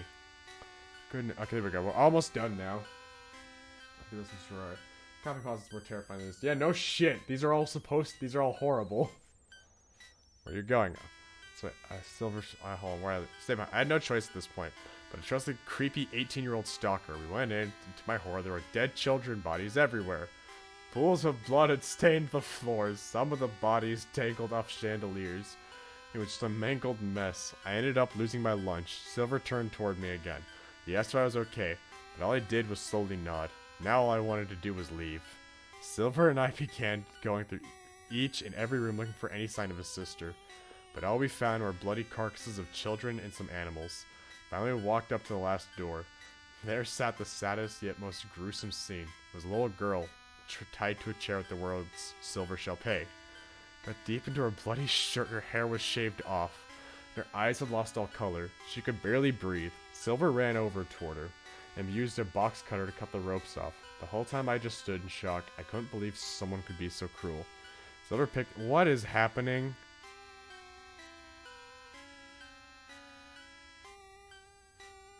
I can't even be bothered to finish that. That was just horrible. Like, that's a special kind of horrible. Anyways, we're gonna read what Jade said she had for me. She said she had a superhero comic for me to read, right? She posted somewhere something smells weird. It's nothing good. Joy. So what? Send me whatever you have. Jade said she had a comic. I don't know where to find it. She didn't DM it to me or anything. Maybe she's still looking for it. I have to put the music on pause now. Goodness gracious. Yeah, yes, I do want the copy pasta, but we're gonna read Jade's thing first. Send it to me in advance. What the... I know I said I was gonna read bad gaming copy pastas, but like these are horrible. These are worse than I thought. The point. Okay, Jade finally messaged me her thing. All right, let's do this. Ah, Joy, cool. Now send my message his thing. Oh, Joy. Okay, so this. Ah, Joy. I have to open up the elementals.txt. Well, first things first, I gotta go download the txt. Okay. First things first, gotta go. No, wait. Where is it? The downloads. There it is. Copy paste that over there. There we go. Open that txt. Okay. I had to make a few spaces and corrections, but I couldn't fix all of it. I mean, that's fair. I have some garbage fanfiction stuff I've written in the past. Goody, so let's read this. Introduction. Victor's house night. Victor and Isaac are college buddies and they're in their hometown. One Friday night, they got together at Victor's house for dinner. Why are all the I's capitalized? They had plans to go hiking in the morning. Victor. Oh man, are you ready to go hiking tomorrow? Yeah, but first, guess what I have? Victor sniffs and then smells. Oh man, I can smell the nachos. Also, I got some ghost pepper sauce too. You up for the challenge? Yeah, yes. And I made you some spinach puffs. Sweet. They began to eat their favorite meals. Victor pops on some movies and they enjoy the night. Exit mountain morning. The next morning, they depart on their hiking trip up the mountain behind their town. Neither has ever explored the area. They hike all morning, and around midday, come to the rim of a great crater. I can't read. My brain is so deteriorated I can't read. They hike all morning, and around midday, come to the rim of a giant crater. Look at the size of that crater. Just as they arrive on the edge of the mountain, just around the edge, the whole mountain starts to shake, and the two are hurled hopelessly into the crater. Years ago, the government owned the hollow, dormant volcano as a storage site for millions of barrels of toxic waste. Oh joy, I have to scroll to the right now. Over the last 50 years, lava has been simmering below the surface of the waste, and the two have started to mix. There is no time to run or call for help before they fall into the pit of magma and toxic sludge. They are sure they are about to die as they fall into the chasm, but when they plunge in the radioactive magma, they find themselves protected from the terrible heat. Victor, I can feel the heat, but I don't feel the pain. What's going on? I have no idea. The toxic compounds have changed them, in different ways. Victor's last meal had been doused in ghost pepper sauce, the hottest salsa on earth. Isaac's last meal had been iron-rich spinach puffs. Isaac turns green-skinned and gray, then gray as his body turns into iron, and he gains super strength. The iron in the spinach takes over his body. He's made 1,000 times stronger than any man. This feels really cheesy. I'm kind of all for it. He grabs his friend Victor and they leap out of the volcano moments before the terrible eruption. They know they had to save their city from certain doom. Isaac busies himself filling the pit with trees and rocks and debris to prevent the inevitable eruption, while Victor wonders what to do. Suddenly, because of Isaac's frantic clearing of the mountainside, a tree that mist began to fall directly toward him. Victor extends his hand toward the tree. Oh, this is absolute. Watch out, Isaac! Let me see what's going on in that chat. Int and ext are meant to be interior exterior. Oh, okay. Want a few more push-ups to wake up? Oh no. No. Please don't. Senpai! Oh no, Senpai, what are you doing? Senpai, I'm scared. I'm still rewriting it whole. This is the old version. Oh, sweet. Nice to know. Let's see, where am I? Hey, watch out, Isaac, but to his surprise, a spray of flame shoots from his palm and turns the tree into dust and ashes before it can harm his friend. Both sit staring in amazement at the space where the tree had been. A moment later, they remember the radioactive volcano they sit upon. When Isaac pulled the debris into the volcano, he succeeded only in adding to pressure the vat of magma and toxic waste. Victor decides that they can shoot fire from these newly formed holes in his hands. Then he ought to be able to absorb the force of the volcanic burst in his arms as well. He runs back to the edge of the volcano just as it begins to erupt. He lets out a great yell and aims his arms into the blast. Miraculously, his plan works. His body balloons up with lava, and the eruption is contained. Victor returns toward the sea with a great grin. The top of his head explodes. Man, so already in the beginning, someone's head exploded. Damn. He's able to aim all the lava into the waves. With the explosion's force is complete, his head is taking the shape of a volcano and falls down on the ground laughing. Isaac can't believe what he has just seen. I can't believe what I'm reading. But I'm definitely enjoying this. This is probably the best thing I've read today. I mean, that's not saying much because I've been literally reading horrid things, like alcohol necessary things, but I'm still having fun. At least we stopped the creepy music for this one. Let's see. Where was I? Oh, yeah. Are you okay? Yeah, I'm okay. I'm just having a splitting headache. Interior, volcano-based day. Victor and Isaac decide to make the new hollowed volcano their home base of operations.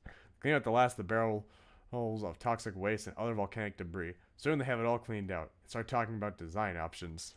We need a good kitchen and a monitor to keep an eye on the town. I don't think we can afford that stuff. Okay, how about we just get all our kitchenware from our houses and we can pool our money together for a police scanner just to start with.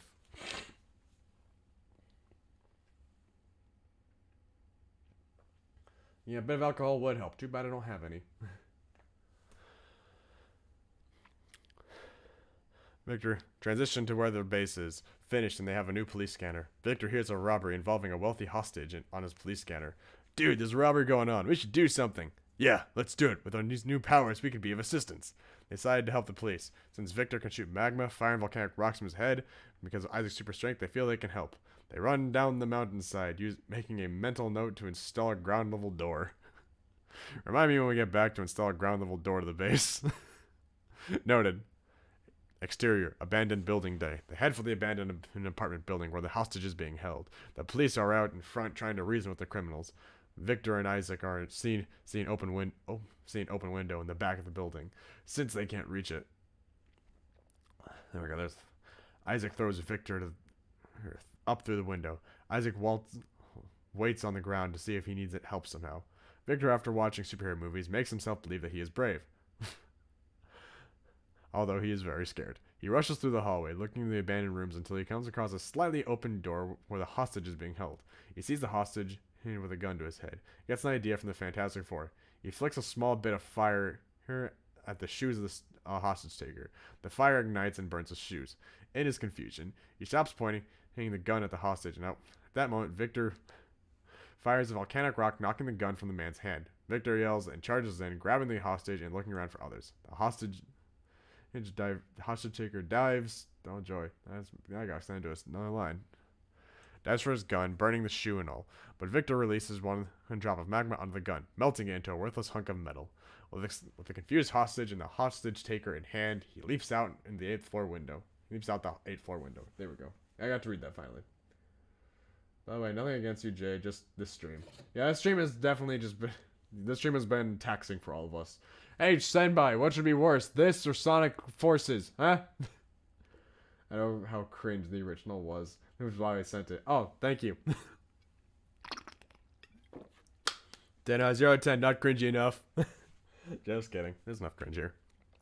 But at the same time, I don't want to be rude. It's like, you say that, but at the same time, I still feel a bit awful. Like, I don't want to criticize it. Between this, well, I like how you've had the power to torture me with physical exercise this entire time, Senpai, but just now you're, oh, okay. Oh, it gets cringier? Oh, good. Real shit, let's fucking go then. Let's see, where was I? Let's see. Fortunately for them, Isaac was there with the cops, telling them about his friend. Isaac, listen, you gotta believe me. My friend is in there saving everyone. He's got superpowers. Yeah. Step aside, kid. The real heroes in blue will save your friend. Go watch cartoons or something. They find it hard to believe until they see 3 men falling from the window. Isaac leaps in the air and catches them mid-fall, absorbing the shock of the landing in his iron plating. The cops promptly arrest the hostage taker. Let's see. The hostage, as it turns out, is the governor. He is very grateful for the help of the 2 boys, and when he learns that they had also deflected recent volcanic eruption, he decides he must help them. Thank you boys for saving me. Or was it? I just scrolled. Okay. It seems like you boys got some superhuman powers there. What can I do to help you out? Well, sir, we set up a base there, and we were thinking we could use some new ways to monitor the city and help out. No problem, boys. I'll fund you for some fund you up some cash. I love this. This is perfect. So remember, if you think your comic is cringe, try to guess how many cringe mangakas have tried to deal with their own creation. Oh joy. Let's see, where was I? The governor funds the base. They get a brand new monitor and state-of-the-art kitchen. Victor bores a ground level X into their base, melting the rock with his 2 hands. They put in a nice iron door. Summary before chapter 3. Oh, I'm 3 chapters in already? Dang. Volcano Man. Victor. That's his name. Volcano Man and Iron Chef. Flawless. Volcano Man can shoot fire at the top of his head. And is powered up when he drinks ghost pepper sauce. He can also shoot out lava volcano rocks from his head and hands as well. Volcano Man is loosely based on the author of The Elementals. Noted. He likes exciting snacks and spicy foods and learning about his abilities. It's a daily process. His weaknesses are mild salsa and extreme cold. Mild salsa's nice, alright? It's not it's not fantastic, but I like it. Like, extreme cold does make sense, though. See, Iron Chef Isaac. Isaac is unlike your typical college guy. He likes to cook. I have met a few people in college who are, who do enjoy cooking. Isaac aware of his abilities. In the past, he was unaware of his super strength, but didn't know about his cooking abilities. He didn't know that he could form iron cookware and tools from his arms almost instantly. That's new. He is able to activate his power of iron coating by slamming his fists into each other. He is super strong and is immune to most human weapons. Mr. Chill Steve. Wait, what the? I'm sorry, did I miss a chapter? Who's Mr. Chill Steve? Where'd this guy come from? Did I miss a chapter? Well, great. Guess we gotta get invested in this new Steve character. Mr. Chill is really Victor's younger brother, Steve, but it takes a long while before anyone recognizes him after his transformation. Steve was making a freeze ray for a science fair. He hoped for first prize, I bet, with chemicals and a few other substances, but something went wrong when he completed the freeze ray. He accidentally destabilized the ray, which made it go berserk, and, I scrolled to right now, and nearly freeze his entire room. He had to stop it, so he smashed his fist into the ray and destroyed it. But the mix of chemicals and substance poured all over him and transformed him to a blue-skinned, white-haired freak. That's at least what he thought. Thinking the reaction from his family, he ran away and decided to go by the name Mr. Chill and be an inventor. That's where it all started. Originally, I was going to have everyone find out in this part of the story, but they'll actually find out later, much later.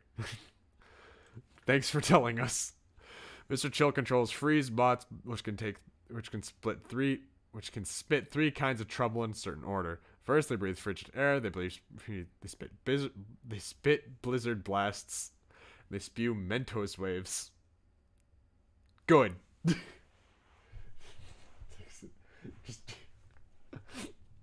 Oh boy. Let's see what's up.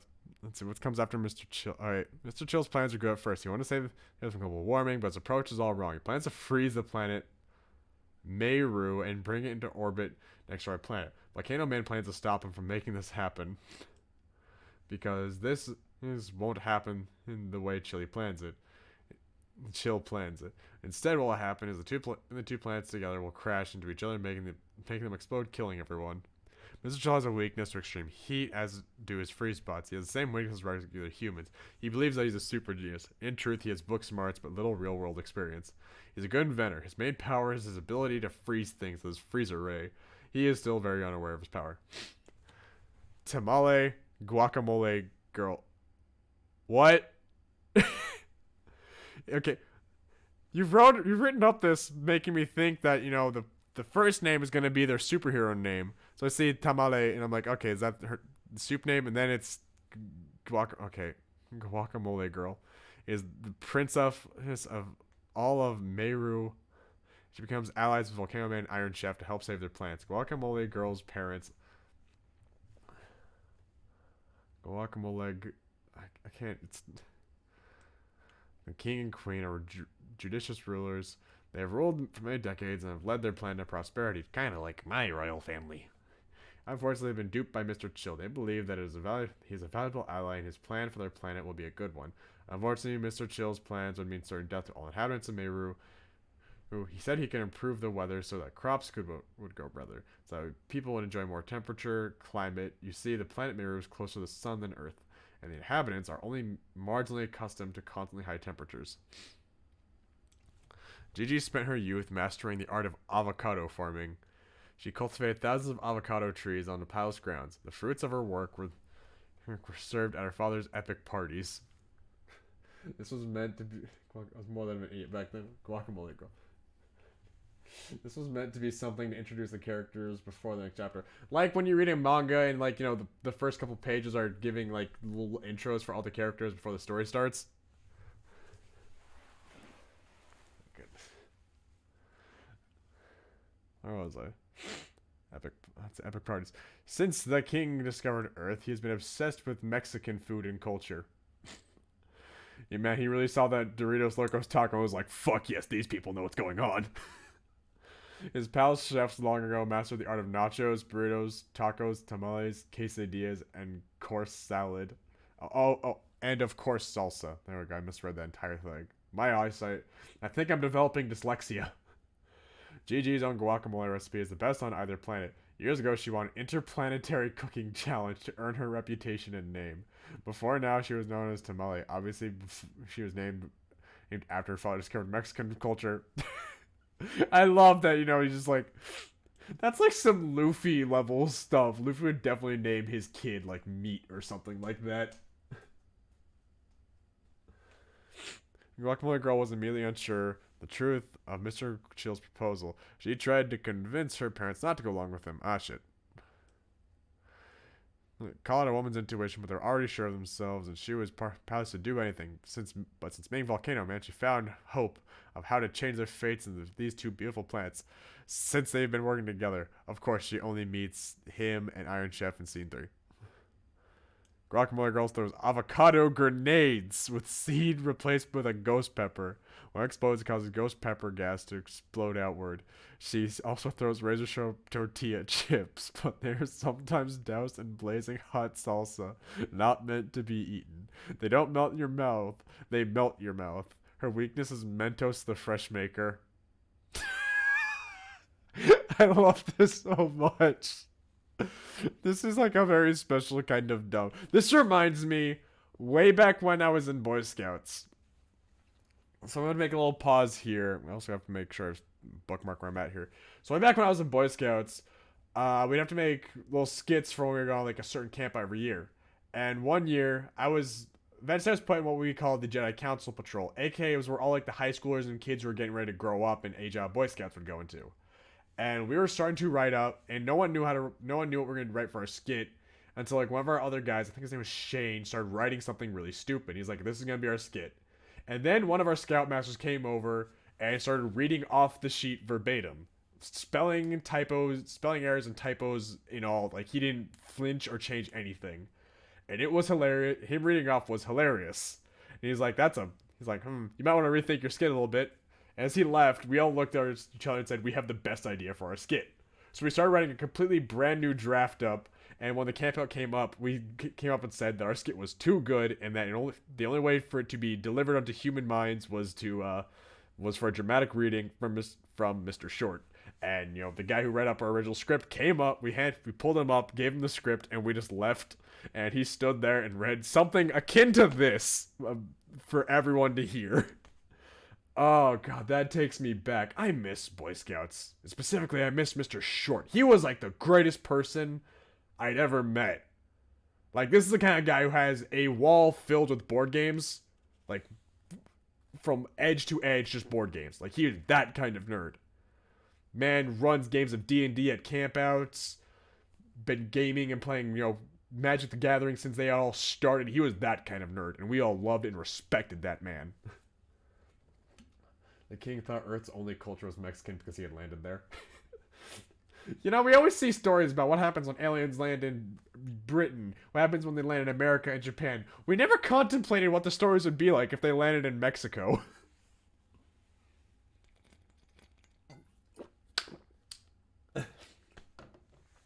Be nice, Senpai. Anyways, exterior, Meru Day. Mr. Chill has recently knocked planet Meru out of orbit, sending it drifting slowly away from the sun and closer to Earth. The planet hasn't immediately started slowing down, so he's enlisting the help of his army of freezer bots in an effort to save the planet. Guacamole Girl sent an interplanetary distress signal. Guacamole Girl, please, anyone listening to this distress signal, my name is Guacamole Girl, and my planet Meru is in need of dire help. Anyone help. The signal was picked up by Volcano Man and Iron Chef in their volcano lair. They knew they had to help the people of Meru, but didn't know how to travel through space. Iron Chef, we need to help these people, but how will we get to space? Volcano Man had a crazy idea. He suggested that he could do a handstand and use his lava explosion to launch their entire base into space. Oh, wait, what if I do a handstand and use the lava explosion to launch the base into space? That is ridiculous. It won't work. He came up with several other ideas, all of which were turned down by Iron Chef. Okay, then what's your big idea then? We should get up as high as possible on a jet, and then I'll use my super strength to launch you into space. And then you can use your superpowers to propel yourself out of Earth's orbit. And with my guidance, you can sail off towards Meru. Which means I'll stay here on Earth and deal with any trouble that comes in the way. The plan was put into effect. Volcano Man asked the important question. Where are we going to get a jet? Let's make one. Well, you are an alright cook, but a mediocre mechanic at best. Yeah, I was only kidding. I don't know how to build a jet. So let's just find one on eBay. Let's just find one on eBay. eBay, where we can... You know what? Makes me ask a question. Let's go open up a quick tab on eBay. Let's see where this goes. eBay.com jets. Oh, come on, eBay. Come on, eBay. Load already. Hey, Navi, I know I'm trying, Jay. Just sorry in advance. Alright. Let's do this. Functioning jets. Can we buy a jet on eBay? Let's go. All I can see are shower heads. Planes. Working plane.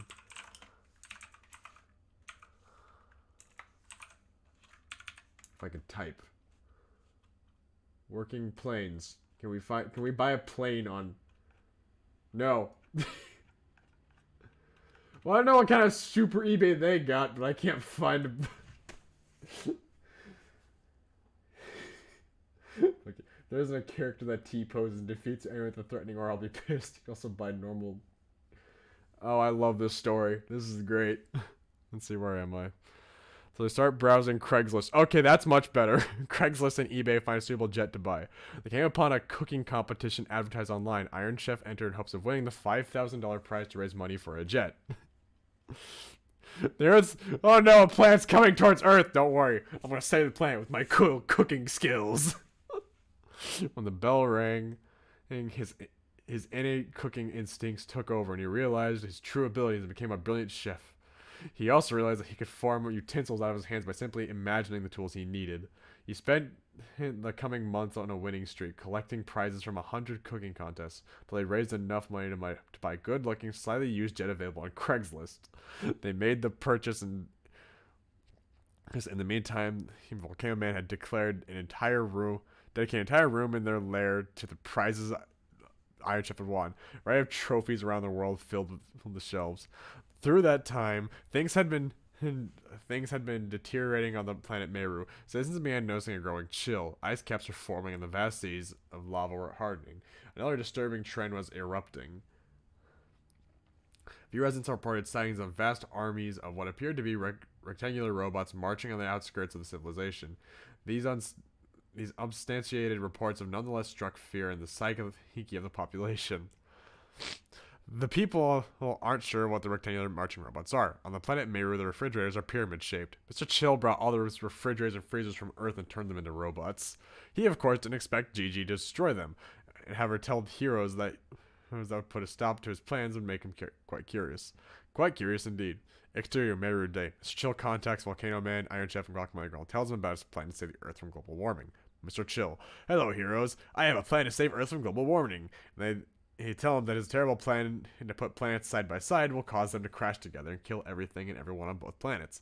Your plan will cause the planets to go side by side and crash together, and everyone and everything on both planets. Mr. Chill is stunned. He realizes the error of his ways. Oh no, I can't let that happen. I made a horrible mistake. He puts the planet back into orbit with the help of his freezer bot army. But just as Meru is nearing its old orbit, his bots are taken over by a strange ray of light coming down from space. The armies turn quickly into gold and no longer do as they're told. Mr. Chill is alarmed. Everyone's completely shaken up on planet Meru. Above planet Meru, a battleship orbiting safely down on Meru. Volcano Man, Guacamole Girl, and Mr. Chill have hatched a plan. Iron Chef is back at home in their volcano base, working for them the best he can. Mr. Chill has a small homemade shuttle, and they use it to fly toward the battleship. Hordes of golden flying robots swarm out of the battleship and surround Mr. Chill's spacecraft. They don't call me Mr. Chill for nothing. I love this. Over 20 years ago. I love it.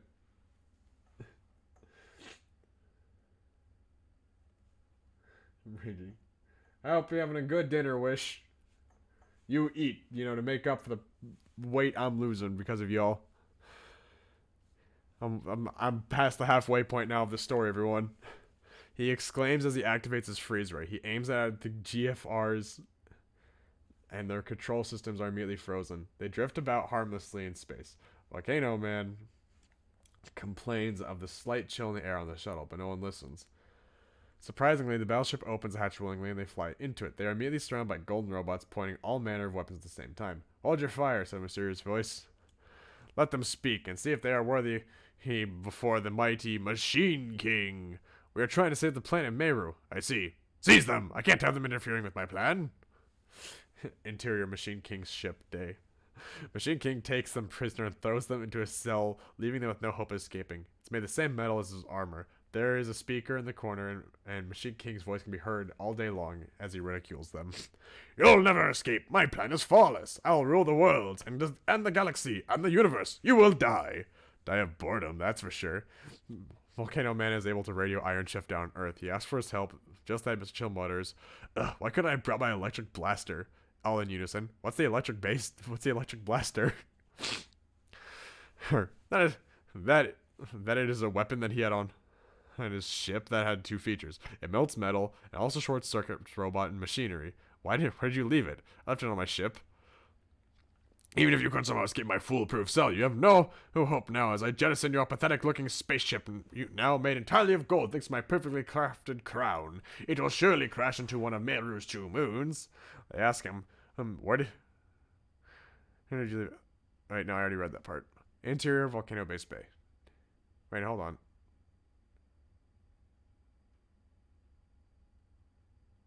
That looks like you just repeated the same thing twice. Did I miss something? Hold on. I gotta check that line. Oh, aha, there's more there. Volcano Man gets back in the radio with Iron Chef, tells them that they're on their own, that their now ruined golden ship headed for one of Meru's 2 moons. Their perfect weapon lies trapped. Iron Chef says he'll see what he can do. Back on Earth, Iron Chef manages to build a rickety spaceship out of cooking tools and an old engine from a jet. He blasts off as soon as his work is done. I love this. Most of the work was pretty much down the drain after he passed through the atmosphere, which burned up most of his poorly designed ship. Just as he passes Mars, completely off course, getting even farther away from his friends, his ship is swallowed by a giant wormhole. Not knowing where he might end up, he can't do anything about it. Anyways, his jet engine isn't strong enough to fight the wormhole. He ends up on crash landing on one of the 2 moons of Meru, luckily in sight of a massive cold on the horizon. They're still college kids, they don't know what they're doing. He uses his super strength along with his weak gravity on the moon to leap over the golden ship. With his own busted ship in hand, he sets about fixing the golden one with parts from his. As expected, he finds the electric blaster sitting in one of the cabins. He uses Mr. Chill's electric blaster on the golden ship, golden floating robots to melt them, and stores them on his ship. I love this. This is a great time.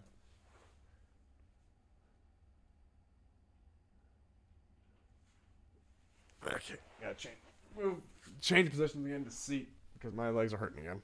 Wait, where am I? So start with Machine King. Machine King is a bionic human who is totally obsessed with machines. He is completely evil. He lost most of his nuts and bolts. He wants to take over Earth and the newly discovered mayor as well. He is from Earth but now lives on a space battleship. Riveting. He has a crown of gold and a throne that is carried around by robots. He is a genius with computers and machinery. He learned how to control all the machinery of the world and use it to gain control. He has armor. Where was I? He has armor of metal and wires. His crown allows him to control robots. Some higher caliber robots have their own free will, but even they know they can destroy them easily if he wants to, so they don't disobey him. The lower ranking robots are easily controlled by the crown. He has traveled on the planet Meru and taken over the armies of freezer bots previously owned and controlled by Mr. Chill. The only way to defeat Machine King is by removing his crown, destroying it. It is the key to his power. Still, even though without his crown he is covered with weaponry. His hand can be removed to reveal a machine gun, for example. His right arm has 3 attachments, a machine gun, a laser, and a sword. But that's just his right arm. He can't be easily defeated. He also carries detonation switch for his whole army of robots. If they cause him trouble, or if they would be more useful as a bomb, he just pushes a button for one or all of them. Deep down, he is somehow still human. But you wouldn't know if you look at him. He is 7 feet tall. His armor protects him from extreme heat, extreme cold, acid, blunt force. It is made from very tough metal. He is basically a cyborg. His machinery is taken over his frail body. Still, I just got a little email there. Still, his brain and heart are completely human. The only way to defeat him is to separate the machine from the man. Mr. Chill's secret weapon is called the electric blaster, but no one else knew about it. Now it may be our only hope. Machine King's weapons are not fully protected by his armor. The end of his machine gun and the tip of his laser are the only 2 places that the heat can get to him. His left arm is a metal whip. It's long enough to tangle someone before they can get close to him. The same left arm can form a shield and a net launcher. His legs have poison dart shooters up just above his ankles. His kneecaps slip open to reveal missile launchers. His kicks are considered super strong because he is a machine. His punches also do a good amount of damage, even if his weapons and armor have been removed. He has 3 layers of metal. The outer layer protects him from attacks, the middle layer protects his human heart and human brain, and the inner layer supports his human organs. Get rid of the first layer and it still isn't totally vulnerable because of the next 2 layers, but the outer layer has all of its advanced weaponry attached to it. So if it gets removed, he'll only have his basic weaponry. He would still have his sword, shield, and his whip. We're almost done. We're 3/4 of the way through this. This was my stupid humor from 20 years ago. Honestly, I love it. Big fan.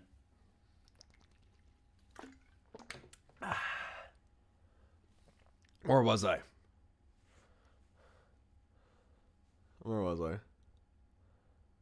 The crown itself can shoot a crown-shaped golden laser. It turns anything it strikes into solid gold. He uses it to beautify his many fallen foes. He also uses it to surround himself with an army of golden robots. He could plate himself with gold, but he never likes to take his crown off to aim at himself. He feels vulnerable with it off. He has tried to use a mirror to bounce a laser back at himself, but the mirrors have all too quickly turned to gold. Poor guy just wants a golden suit of armor. After all, he is still sort of human. He is pretending to not care. Based.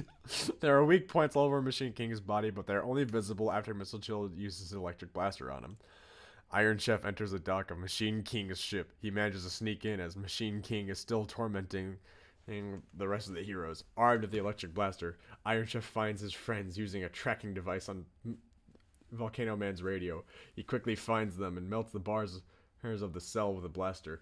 They're freed! Mr. Chill quickly takes hold of his electric blaster. As they walk down the hall, they hear Machine King's voice on the intercom fading into the distance. You'll never escape from my cell. They find the Machine King in the throne in the captain's room center at the helm of the ship. Needless to say, he is surprised to see them. What are you doing here? We're here to stop you, Machine King. First, Machine King sends out more of his robots to take care of them. They take them down with their powers. Machine King then sends in his 2 finest Golden Knights. They are tougher, but their defense is only a fraction of the armor of Machine King. Volcano Man manages to melt through them with volcanic blasts. Next, Machine King gets up and uses a net launcher.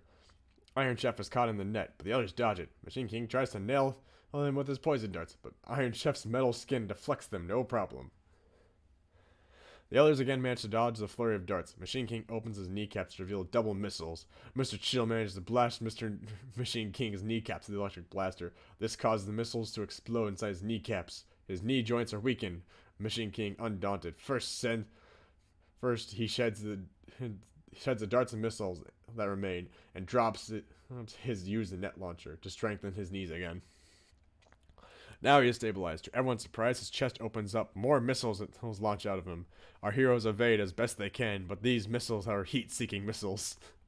Oh no, heat-seeking missiles. What's Volcano Man gonna do? I'm actually getting invested in this, for better or for worse.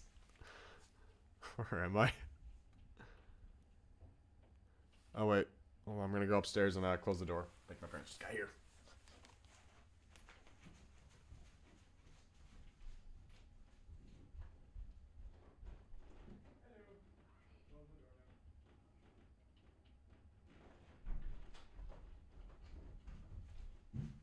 There we go. Okay. Door has been closed. Okay. Let's keep doing this. So where was I? Before Machine King finished, so yeah, I should blast hot magma to Machine King. I know, they're going after us? Yes, it appears that they are heat seekers, said Mr. Chill as he does his best to dodge them. I should blast hot magma to the Machine King. You think that's really gonna work against my... But before Machine King could finish, the heat-seeking missiles already changed course and were headed towards him. Already thinking ahead, Machine King tears off his first layer of armor and sends it flying. The missiles hit and they explode, making most of Machine King's weapons nothing but scrap. Machine King takes out a sword and shield and readies himself for battle once again. Machine King then attacks with a flurry of hacks and slashes. Iron Chef uses his iron body to protect Jeed. Guacamole Girl and Volcano Man uses his lava burst on the sword and shield. The weapons aren't melted away, but they are singed as they look like they could take more punishment. Machine King goes for a stab towards Mr. Chill, but Volcano Man... Take a breath. But Volcano Man saves him by blocking it with a sword made of volcanic rock and lava. That sounds awesome. Be more specific, the hilt is the volcanic rock and the blade is lava. Still really cool. The sword that Volcano Man formed with his own powers melts Machine King's sword the size of a dagger. Then Volcano Man quite easily rips through Machine King's armor and slashes through, which is a big VM into it with his lava sword. Machine King falls to the ground in his defeat. Or is it? Interior Machine King ship's day. Machine King then sheds a second layer of armor to take the pain away. In his last layer, shows human brain, heart, with mechanical things keeping them alive. Machine King is now down to his last layer. You think you have won? Time I show you my true power! He surprises us all when he uses a magnet power that absorbs all mechanical things, including his robots and his entire ship, except the blaster, which is luckily made of aluminum and is unaffected by the magnet. Turning him into an Ultra Machine King. His ship morphs and becomes roughly human-shaped. As our heroes leaving the ship, some machines break off from Machine King, and acting as white blood cells against a virus, track down our heroes and destroy them. They fight them off, and Mr. Chill learns of his freezing power. He can shoot streams of ice from his palms and many other things. After one of the robots attacked him, he blasts his back with the ice blast, accidentally freezing it in place. They manage to land on the planet Meru and set up shop in the palace tech room. The king doesn't mind. He is wearing a sombrero instead of a crown. It continues to be more interested in Mexican culture than the drama at hand. I love this king. They built a giant electric blaster in the small one, put the small one on for the power source. As Ultra Machine King approaches the planet, he is bigger than the planet now. He could grab it in his hand. They aim the blaster at Ultra Machine King. His weak points are revealed. Mr. Chill shoots his ice blast, while Volcano Man simultaneously shoots his lava bursts, which makes Ultra Machine King's his weak spots completely brittle. Then they hurl Iron Chef toward UMK, and he relentlessly pummels the weak spots. The weak. Not W-E-A-K. No, W-E-E-K. I love this. Shattering them. For good measure, Guacamole Girl launches 5 giant missiles containing a radioactive ghost pepper sauce and tosses her avocado grenades into UMK as well. Radioactive GPS is the kind and you really don't want to try it. I love this so much. Oh no! What have you all done?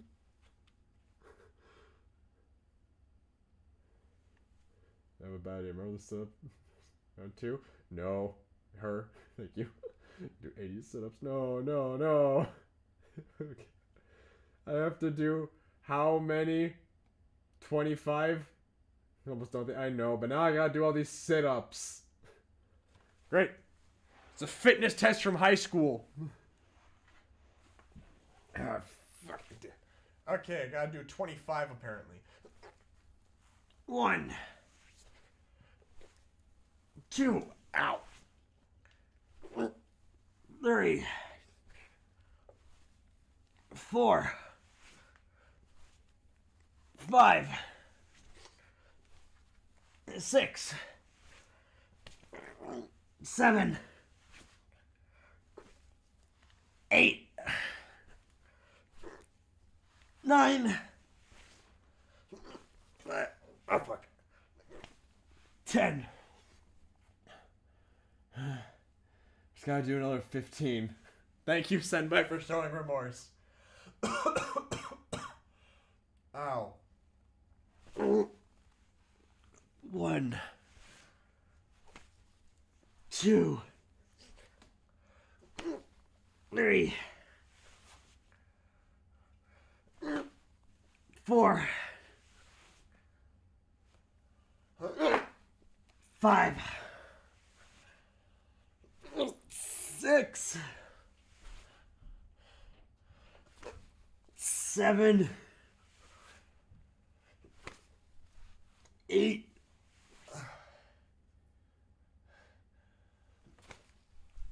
9,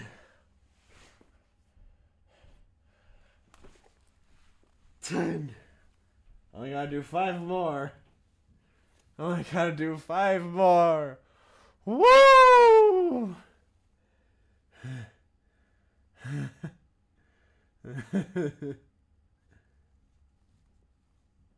Oh wait, I have to do 30. Oh, I miscounted all those, didn't I?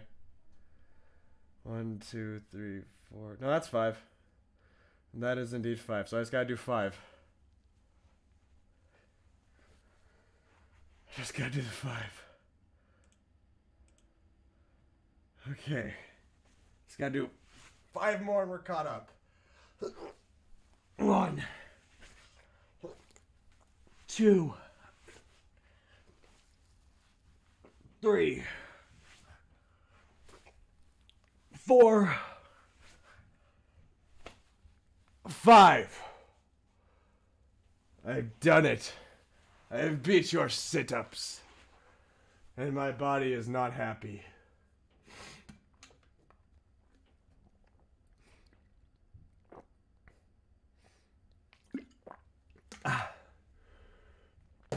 I'm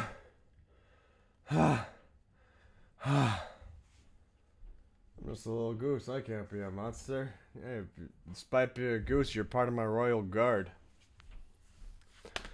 Where was I? They put the brain in a jar. I'm just gonna read from here. Wait, hold on. They combine the freezing heating along with Iron Chef's strength and beat the Ultra Machine King after they blast him to show him his weak points, of course. He's down to the normal form, and they know his weakness by heart and beat him to his last lair. Machine King tries to use his magnet power again, but GG blasts him with the Ultra Electric Blaster, which reduces him to nothing but a brain.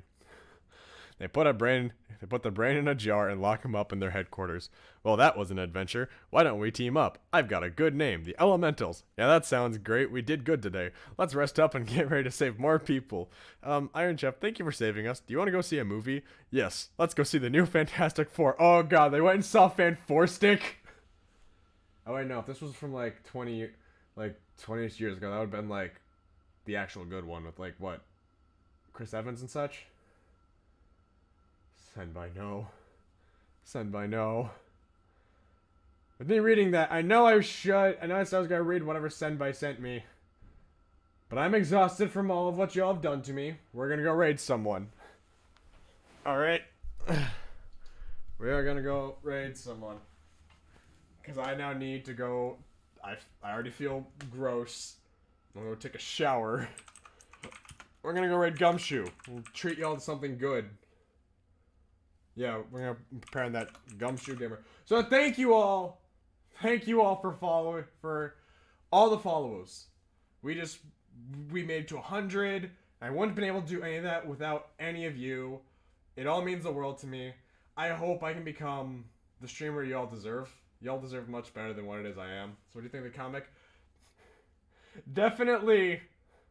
It definitely is on the comedically dumb side, but like, I'm kind of a fan of it.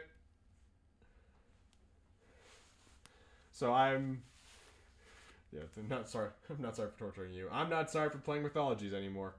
I used to feel sorry, now I don't. Anyways, I love all of you. In this channel, this stream, these numbers, all of this would be nothing without any of you. And that means the world to me. I don't think I can stress how much all this support y'all have given me means. And I want to make sure that I do right by all of you. In the meantime, I hope you all take care. We're going to go watch Gumshoe. We're going to have a good time. Tomorrow is going to be no stream until 9:30 at night p.m. my time. Because I've been invited to play Dead by Daylight with people. So, there'll be no Spider-Man 2 stream tomorrow. So I hope you all had a good time. I hope you all take care. I will see you all tomorrow night. I'm still not. And fuck you. Love you, sis. Love you too, Senpai. Please take care. Your princess cares for all of you. Goodbye.